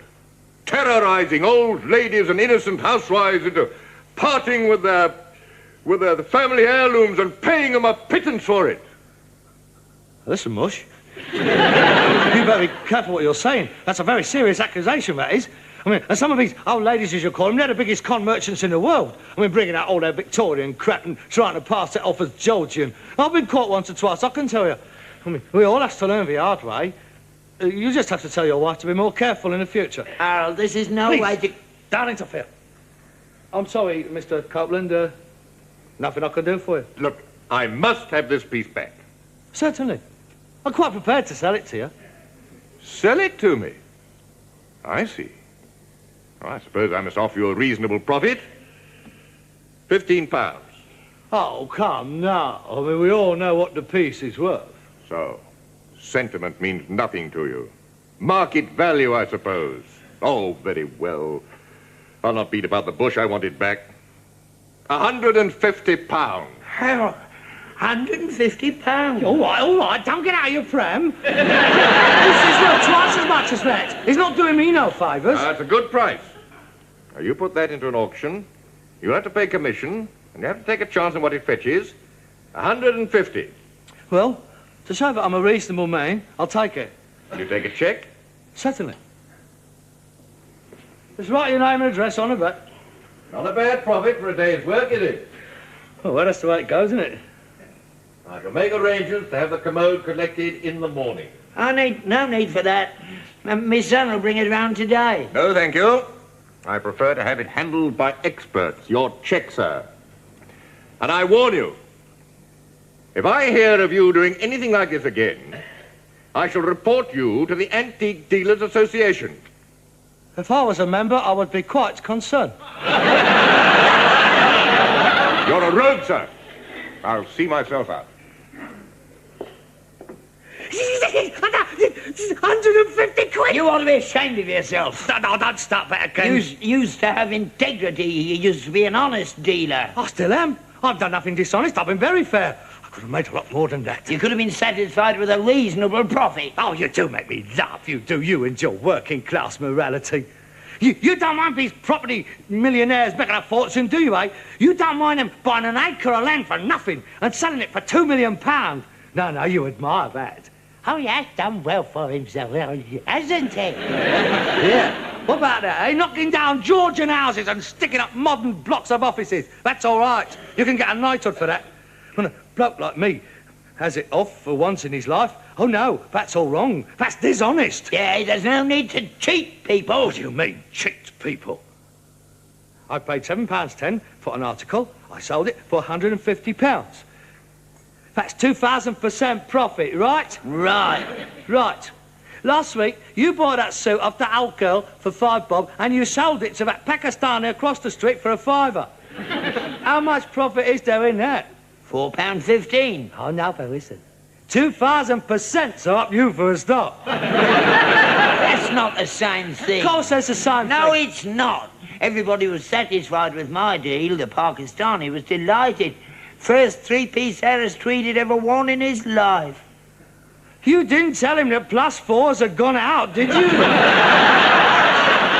Poor little sod. I mean, he's just come over. How was it in how we dress? I saw him yesterday. He had +4s right down below his knees and bare legs right down to his sandals. They look ridiculous. Well, he only had to buy himself a pair of long stockings. Anyway, Alec Douglas Hume still wears them. Only when he's out shooting grass, not when he's after a job on the buses. Anyway, that's beside the point. You took advantage of him, so don't get on... Oh, come on, doubt. At least it takes advantage of people what can afford it, what should know better, because they've had a better education than what I've had. I feel no qualms about my dealings with the bourgeoisie. And if I get the chance, I shall whoop it up them again, right? I'll go. And just keep your nose out of my business. I don't need you to tell me what's right and what's wrong. Good afternoon. Are you open? Yeah. We never close. We're a bit like the windmill, really. Good. Well, my name's De Vere, Antiques. Rome and Venice? Yes. I opened out there years ago. That's where the money is. They're buying absolutely everything at the moment, the Italians, as you probably know. Oh, yes. I've seen them in great profusion down the Portobello Road. Yes. Well, I ship to Italy by the lorry load. Twice a year I come to England to select my pieces. I always like to take a look round you chaps. Never know what you might have that would interest our Roman friends. Oh, well... They pay top prices, and they're mad about English furniture at the moment. Oh, hey? Well, we've got plenty of that. I mean, most of the furniture we've got is English. Well, perhaps I might have a look round. Oh, certainly. Please, always a pleasure to do business with the trade. Do come in. Thank you. In there. Anything to help the export drive? Oh, yes. I say, that's rather bizarre. That's my father. Good afternoon. Father, this gentleman is an antique dealer from Rome. Is he? Don't look like a wop. Oh, come, let's have a bit of decorum, Father. He's not an high-tie. He's English. He's only operating from Rome. This is rather amusing. No, I don't think so. I've got a bracket clock, but the bracket's missing. Oh, good heavens. Well, this is incredible. Well, this is exquisite. Well, this is by Applewhite. Is it for sale? Yes. No. Yes. Well, this is the finest example of the Regency commode I've ever seen. It does have a rather pleasing line to it. I don't believe it. The Prince of Wales feathers. You realize what that must mean? This was undoubtedly used by the Prince Regent himself. Are you familiar with the commodes in the Brighton Pavilion? Not personally, no. But this could quite conceivably be one of them. Remarkable. Remarkable. I'll take it. You can't have it. It's already sold. I'll give you £600 for it. £600? Certainly. I already have a customer. Sophia Loren will buy it sight unseen. It's sold. No, it's not. Yes, it is. Listen, you. If you don't keep your nose out of my face, so help me, you're going to need a full set of gums as well. Can't sell it. It's against the rules. I make my own rules. But shut up. I do beg your pardon.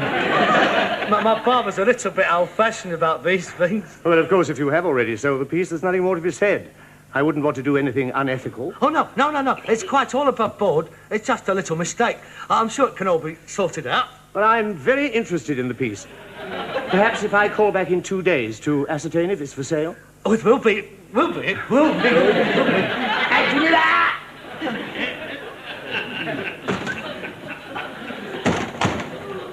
There'll be no trouble, I do assure you. The man I sold it to, he don't really want it, and his wife can't stand the sight of it. I'm sure we can come to some arrangement. I can assure you, I would not be party to anything unethical. I mean, I value my reputation above all else. As we all do. Yeah, I'll bite back off him. I'll give him handsome profit. I'm sure it'll be quite amenable. You can tell Mrs. Loren the commode is as good as hers. If you can establish sole title to the piece, we have a deal. Please do your best to get it. It's a superb example. If necessary, I might even go higher than 600. I'll get it, I'll get it, don't worry, I'll get it. I'll get it.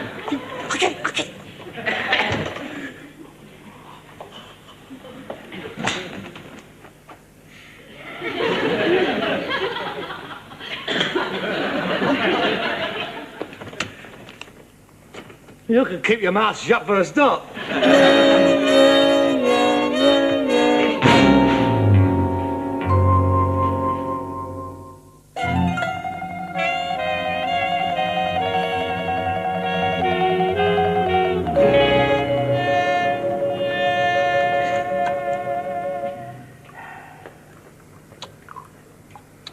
It's still here, is it?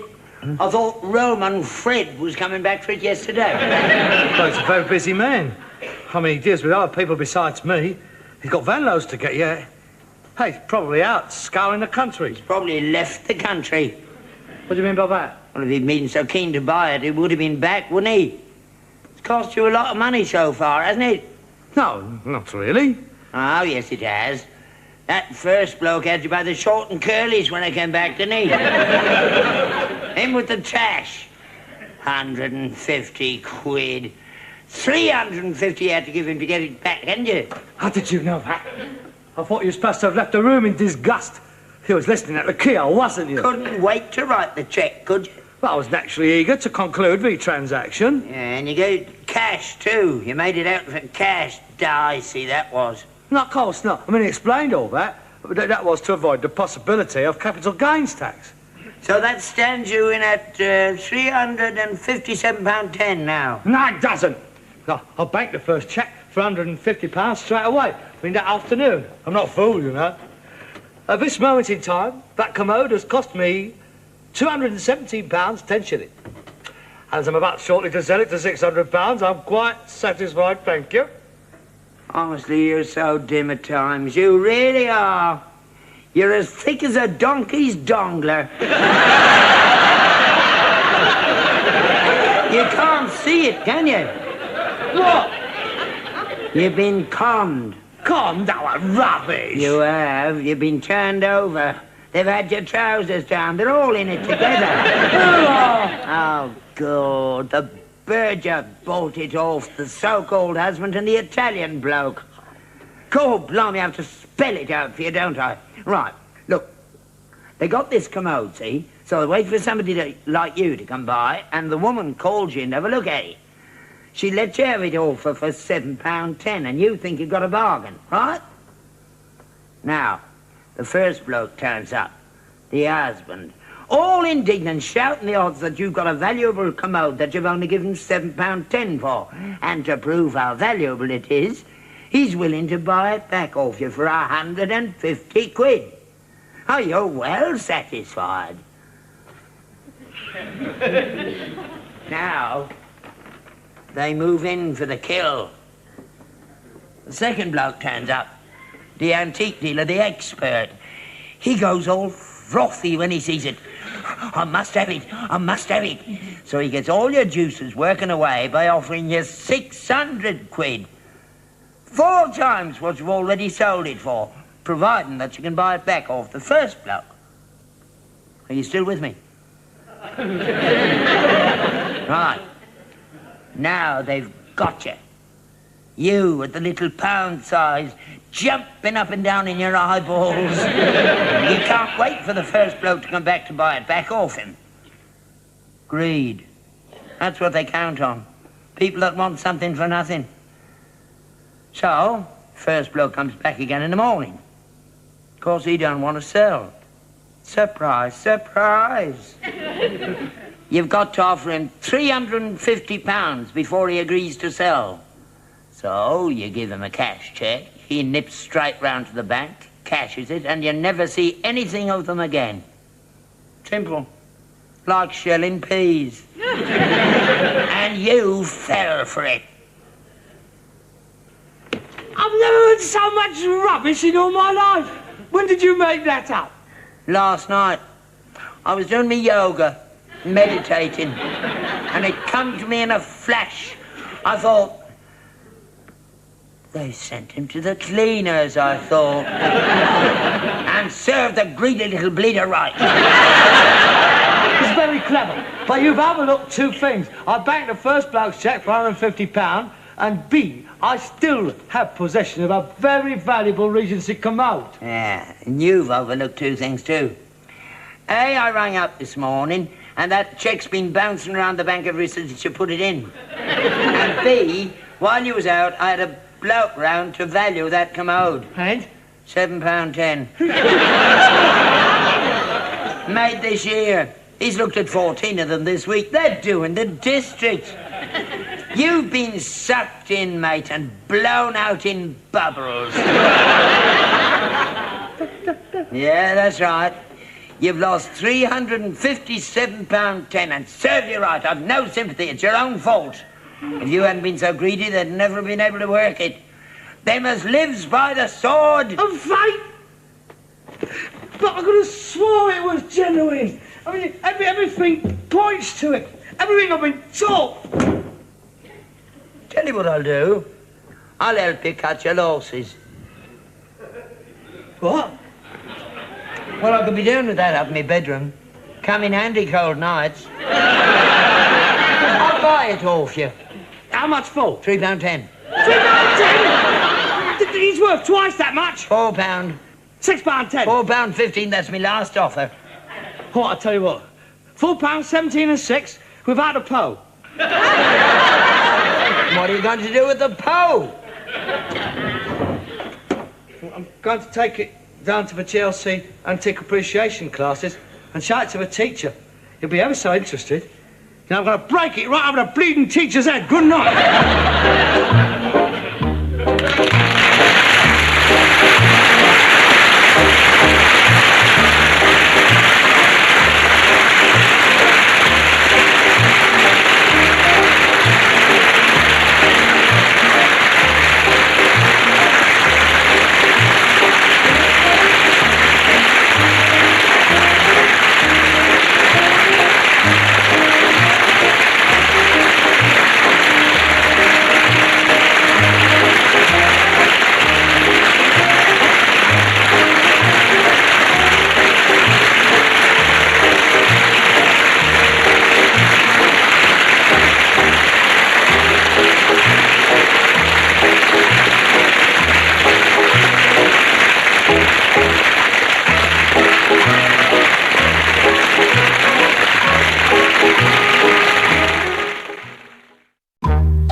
That's my pawn you just eaten.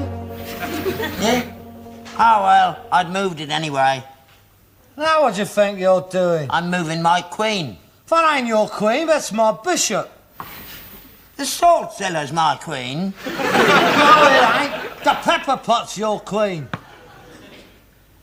If you don't know your pieces, I'm going to play properly. Have you been moving anything else of mine? Oh, I don't know now. That egg cup yours? Yeah. Oh, I've moved it. Twice. That's my king's rook, that is. Oh, that's it, isn't it? I mean, that's cocked up my Sicilian defence. It's wasted the time carrying on. I mean, I was trying out Novochensky's opening gambit from the World Championships. No wonder it won't coming off. Oh, look, we've got to get a proper set if we're going to play properly. All right, set him up again. We'll give it another go.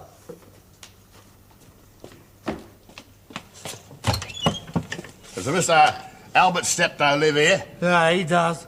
So the old fella's still alive, eh? Yeah, he's alive, just. Well, it's no good of just standing out here like a couple of raw prawns, eh? Come in, please.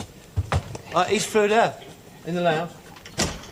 Well, well, well! Who are you? You don't recognise me, do you? No. That's not surprising. It's 45 years since you last saw me. I was a knee-eye to an abo's wife front when I left. Oh, I'm Arthur! Arthur? Arthur? Yeah, Arthur! Arthur? Arthur? Yeah. Arthur? It can't be.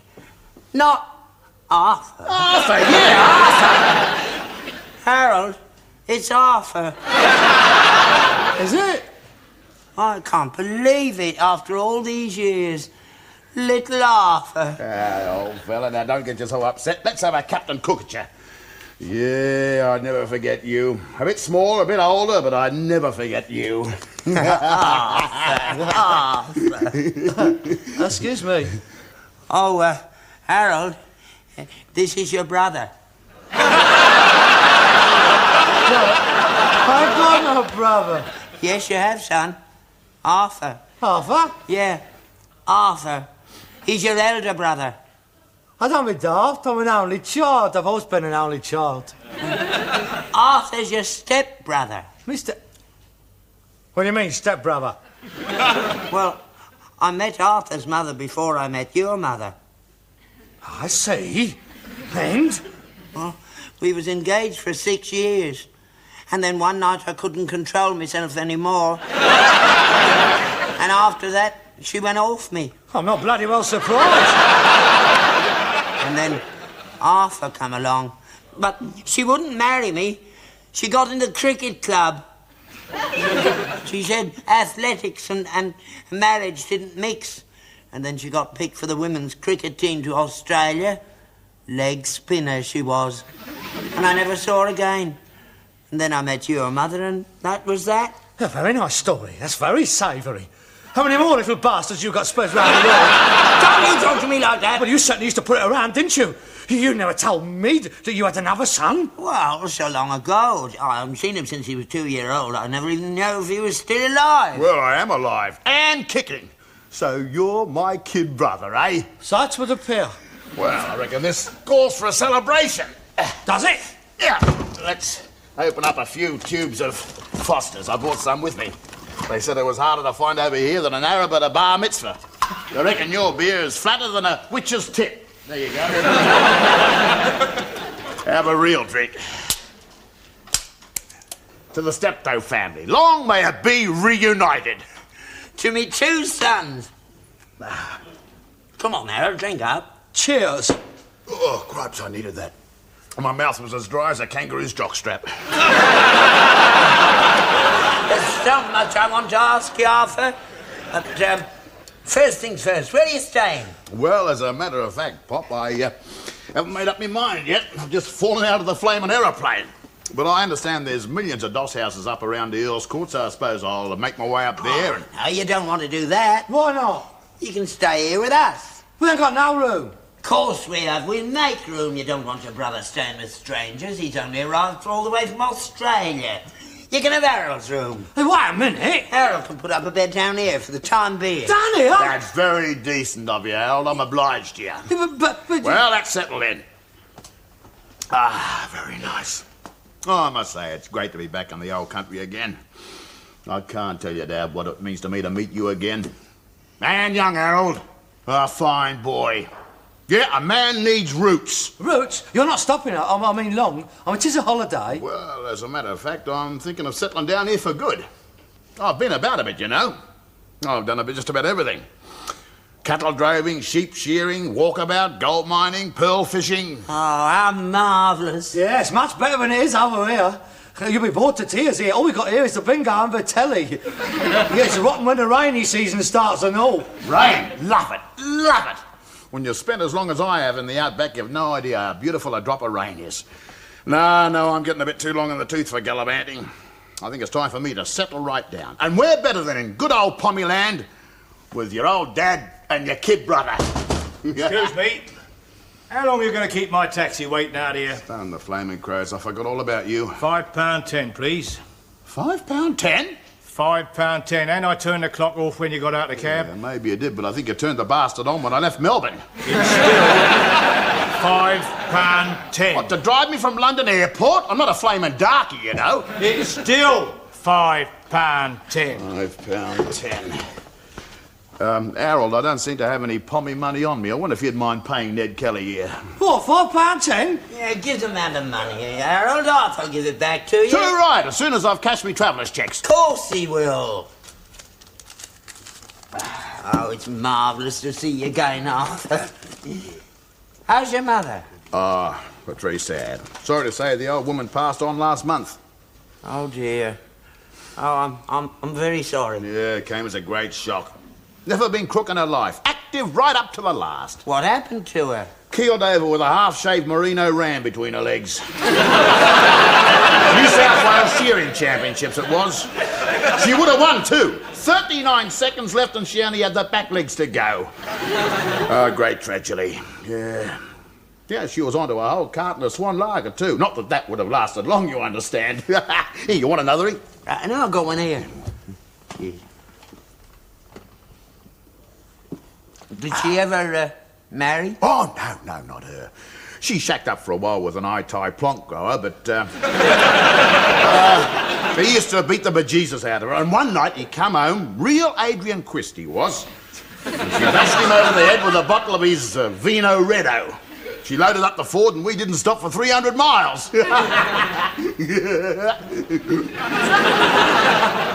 My mother was a school teacher. So it's a lovely woman, my mother was. I don't believe a drop of alcohol ever passed her lips, did it, Father? Oh, no, not your mother. Salvation Army she was. Yeah, that's right. Very pious lady. Yeah? Oh, it's strange how a fella can have two Sheilas so different, eh? Oh, it's very amusing. Yeah. Well, now that you're home, Arthur, we'd better start making plans for your future. What plans? Well, now he's come to stay with us, he'd have to think about work, won't he? Work? Oh, yeah, what good idea. I'll take you down to the Labour Exchange first thing in the morning. They're digging a new tube across London and I know they uses a lot of Commonwealth labour. No, wait a minute. I didn't travel 12,000 miles just to dig my way across flaming London. I'm so sorry. Perhaps you has a trade or a profession? Well, no, not exactly. No. Neither of you? Oh, no, I'm different. I mean, I don't need one. I've got my own business. Well, it's a family business and Arthur's family. He can come in with us. Hey? Yeah. You're always moaning about how hard you have to work. Arthur can take some of the load off you. I'll make him a partner. That's a very generous offer which I'm delighted to accept, Pop. Wait a minute. No. I've sweated my guts out building up this business. I'm not going to stand by and watch a perfect stranger walking in. Not a perfect stranger. He is to me. He isn't to me. He's me son. Yeah. Me elder son. No.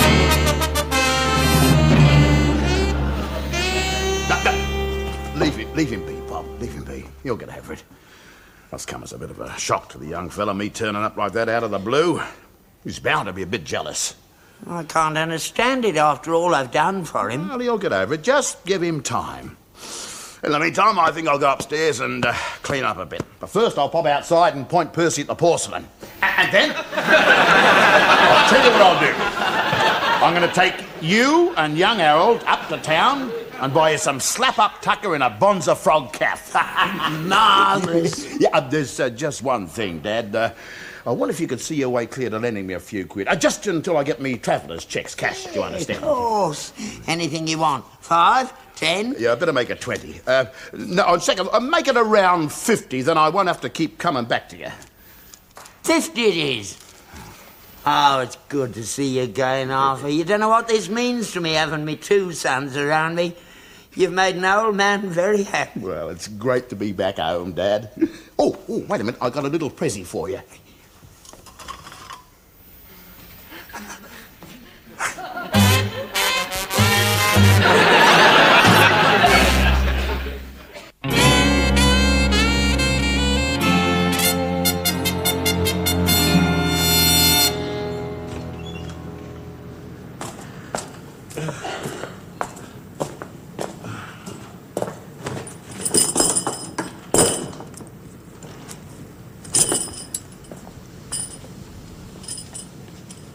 So it's official then, is it? He's rowed himself in. He's agreed to join the firm, yeah. I don't suppose he needed much persuading. Well, I can't understand you taking this attitude. Why are you so bitter against him? He is your brother. How do you know? You've never seen him before. I mean, a middle-aged out-of-work Australian turns up here. You've never seen him. It could be anybody. He says he's your son and you believe him. You're so gullible. Oh, he's my son, all right. All them photographs he showed me of me and him and his mother and the things he told me he could never have known of yet. Oh, he's my son, all right. He's got my ears. And me nose. And your money. Where is he now? He's up in bed. I just took his breakfast up. See? You never brought me my breakfast up in my life. It's another thing. It makes me sick to see the way you runs round after him. I don't run round after him. Get him up, then. If he's a partner, let him do his full share. He can't. He's not well. It's our weather, playing up his old war wound. Oh, he's got a war wound too, has he? He runs in the family, don't he? Nobody else can do any work round here except me. He was a prisoner of war of the Japanese. Nobody were bleeding glad to get rid of him, I know. He certainly ain't seen the rising sun since he's been here. You're very bitter, Harold. It's not like you. It is like me. You don't know me, do you, eh? 40 years you've had me, 4 days you've had him, and you knows him better than you knows me. Setting up all night, yarning with him and laughing with him, I've heard ya, and buying him drinks. That's another thing. He soon got used to our rotten beer, hasn't he? You know what, I'm jealous, I'm bitter, I am resentful. But it's diabolical, a bloke can work as hard as I can. That's it, giving away on a plate to a fellow who ain't put nothing into the business. Ah, that's where you're wrong, he has. He's put up his shares in lieu of capital. His shares? What shares? He's invested all his money in an Australian nickel mine. You've heard of Poseidon? Has he got shares in that? No, the one next door to it. The Poseidon Reef runs right under his land. Oh, my God. Oh, he's got the lot there. Nickel, gold, opals, tin, steel... Bread pudding, marmalade. You daft pillock. You can't have a steel mine. You make steel. You believe anything, wouldn't you? It's better than Poseidon. Everything he's got's on top. You don't have to dig for it. He's got oil, too. Naturally, yes. Yeah. Oh, right on top. He reckons if you walk across his land in a pair of spiked boots, you'll leave a trail of little gushers behind you. And you believe all this? Of course I do. He told me.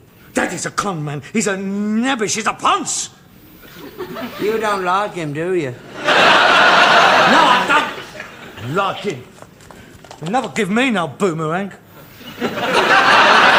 It makes me sick to see the way you've been taken in by him. You ain't got time for me anymore. Oh, that's not true. It is true. In the way you run round after him. You think the sun shines out of his ear holes? If I all exist, I don't exist anymore. Oh, no. It's only natural that a man should have some affection for his firstborn. Right. Well, you favour him if you want to, but I'm warning you, I'm not going to stand by and see everything that I've worked for handed on a plate to one of your illegitimate sprogs. There's enough for all of us. Where? Oh, show me, where? Now how many more's going to turn up once the word gets around? None. There's only you and Arthur. You've side more bleeding offsprings than an Aberdeen Angus, you are. You ought to be stuck on a stud farm with a rosette behind your ear hole.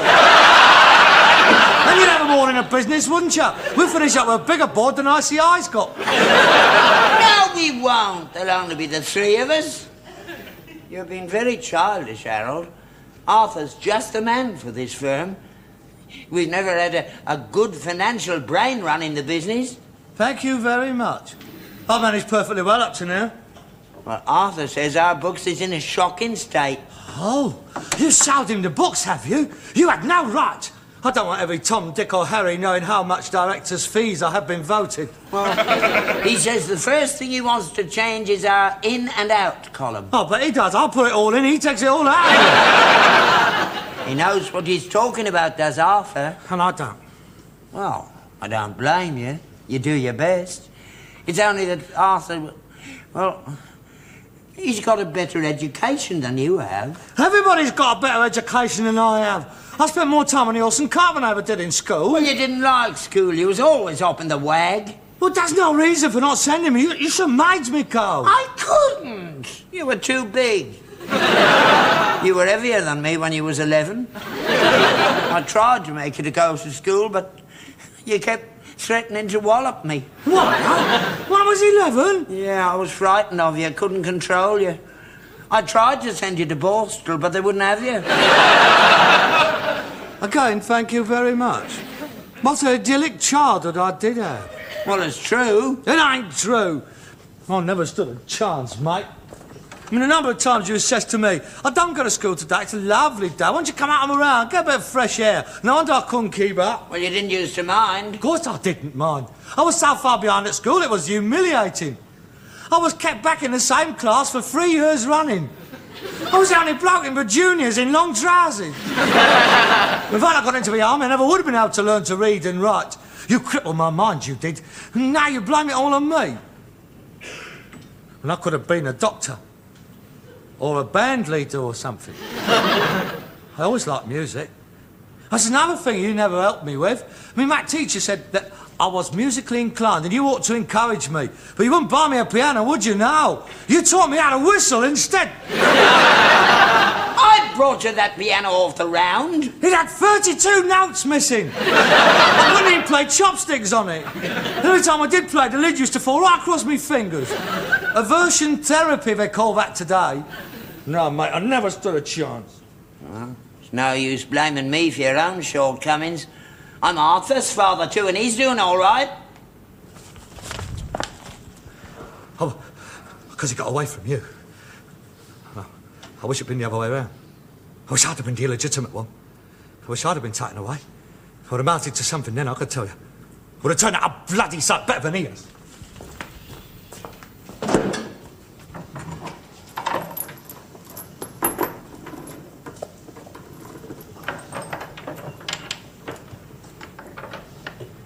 I never knew you wanted to be a band leader. You never bothered to find out, did you, eh? That's another thing I can't forgive, because you just wasn't interested.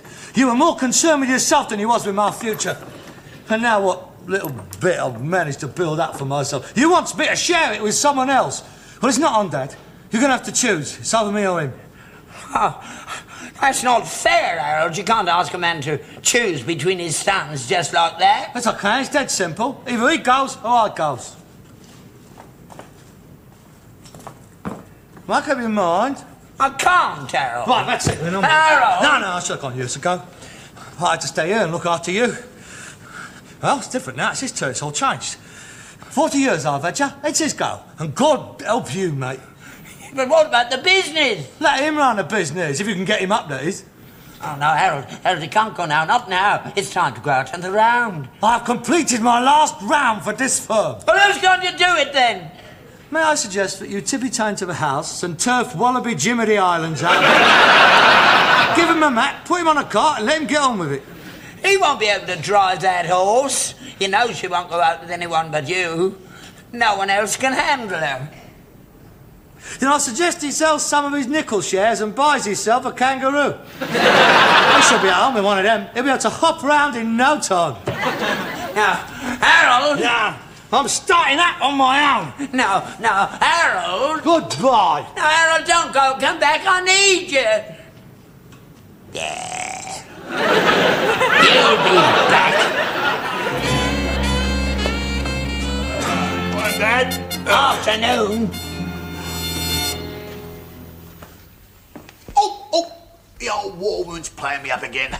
Oh, now you must feel, Dad. Oh, Oh, still, perhaps in a couple of days I'll be able to get up and give you a hand round the station. Yeah, about time. Yeah, well, I've been going through the books again, Dad. I haven't just been laying up there scratching me kaboony, you know. And I've come up with one or two ideas. Now, it seems we give young Harold 10 shillings a day for his lunch. Now, I reckon if we give him sandwiches instead, that would be a net saving of about... He's gone. Gone? Gone where? He's walked out. Oh, that is a blow. Still, he'll be back when his gut starts rumbling. In the meantime, Dad, I wonder if you could see your way clear to lending me another fiver. There's a horse running at Kempton Park this Yeah, and there's another one out in the stable raring to go as well. Get your clothes on.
Hello, son.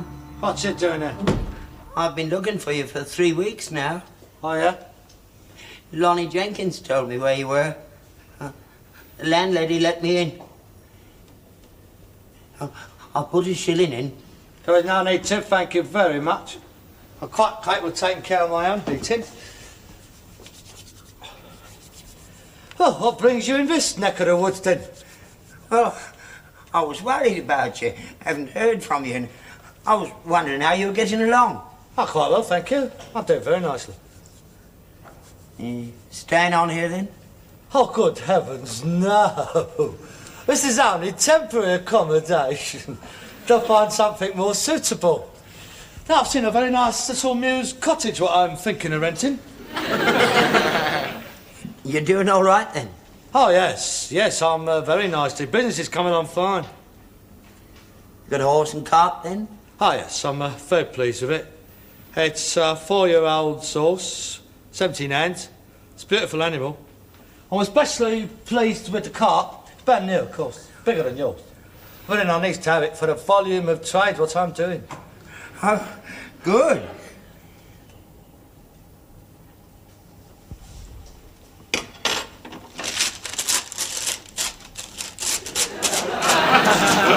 Aren't you going to put jam on it? You always like jam on it. I ain't got no jam. So I'm on a diet, so I could give nut jam. Yeah, I mean, we eat too much, we businessmen. We're digging our graves with our own teeth, as my specialist puts it. Harold. Yeah? Come home, Harold, please. I've been through all that before. I don't see the advantage of discussing it anymore. I need you, Harold. The business needs you. I'm sure your new business manager can look after it perfectly well. He's gone. He's gone? Where? Hopped it. Back to Australia, I think. You were right, Harold. He was a ponce, a lazy, no-good con man. I told you, a bloke like him, he wouldn't take the horse and cart out. Oh, he took it out all right. It's the trouble he didn't bring it back. Flogged it. Never seen him since. Swine. No, well, what to expect? They're not all like me, you know. What to do? I haven't even got a horse and cart now. Please, Harold, come back. I can't manage on my own. Oh, I don't know about that. I would like to help you, really, I would. But it's going to be very difficult. I mean, I've got a whole yard full of people depending upon me now. Of course, I wouldn't ask you to close up just like that. I thought we might come to a business arrangement, put it on a proper business footing. A merger between your firm and mine. We could call it Steptoe and Steptoe. A reverse takeover, you mean? Yes, it's quite a common arrangement when a small, thriving firm like mine appears to merge with a larger firm, but in effect takes it over. Yeah, it's very interesting, I must admit. I suppose we could enter into exploratory dialogue. Mind you, the assets of the both companies have to be fully analysed. That didn't last long, did it? She's got that well rigged. I ain't got no more shillings. Yeah, I only carry notes with me, yourself. Difficult. I'll tell you what, Harold. Why don't we carry on our explanatory dialogue back home? The fire's in. I banked it up before I left. Oh, well, of course. I mean, psychologically, I will be at a disadvantage talking to you on your home ground. I got steak and kidney pie in the oven. And then, have you? And sherry trifle. And jam. I got jam, too. Oh, yeah? Oh, well, I suppose the venue of the talks doesn't necessarily affect the outcome. Yes, I will concede the point. Right, shall we go now? You do realise these is only exploratory talks? Oh, of course. Well, come on, what are we waiting for, don't we?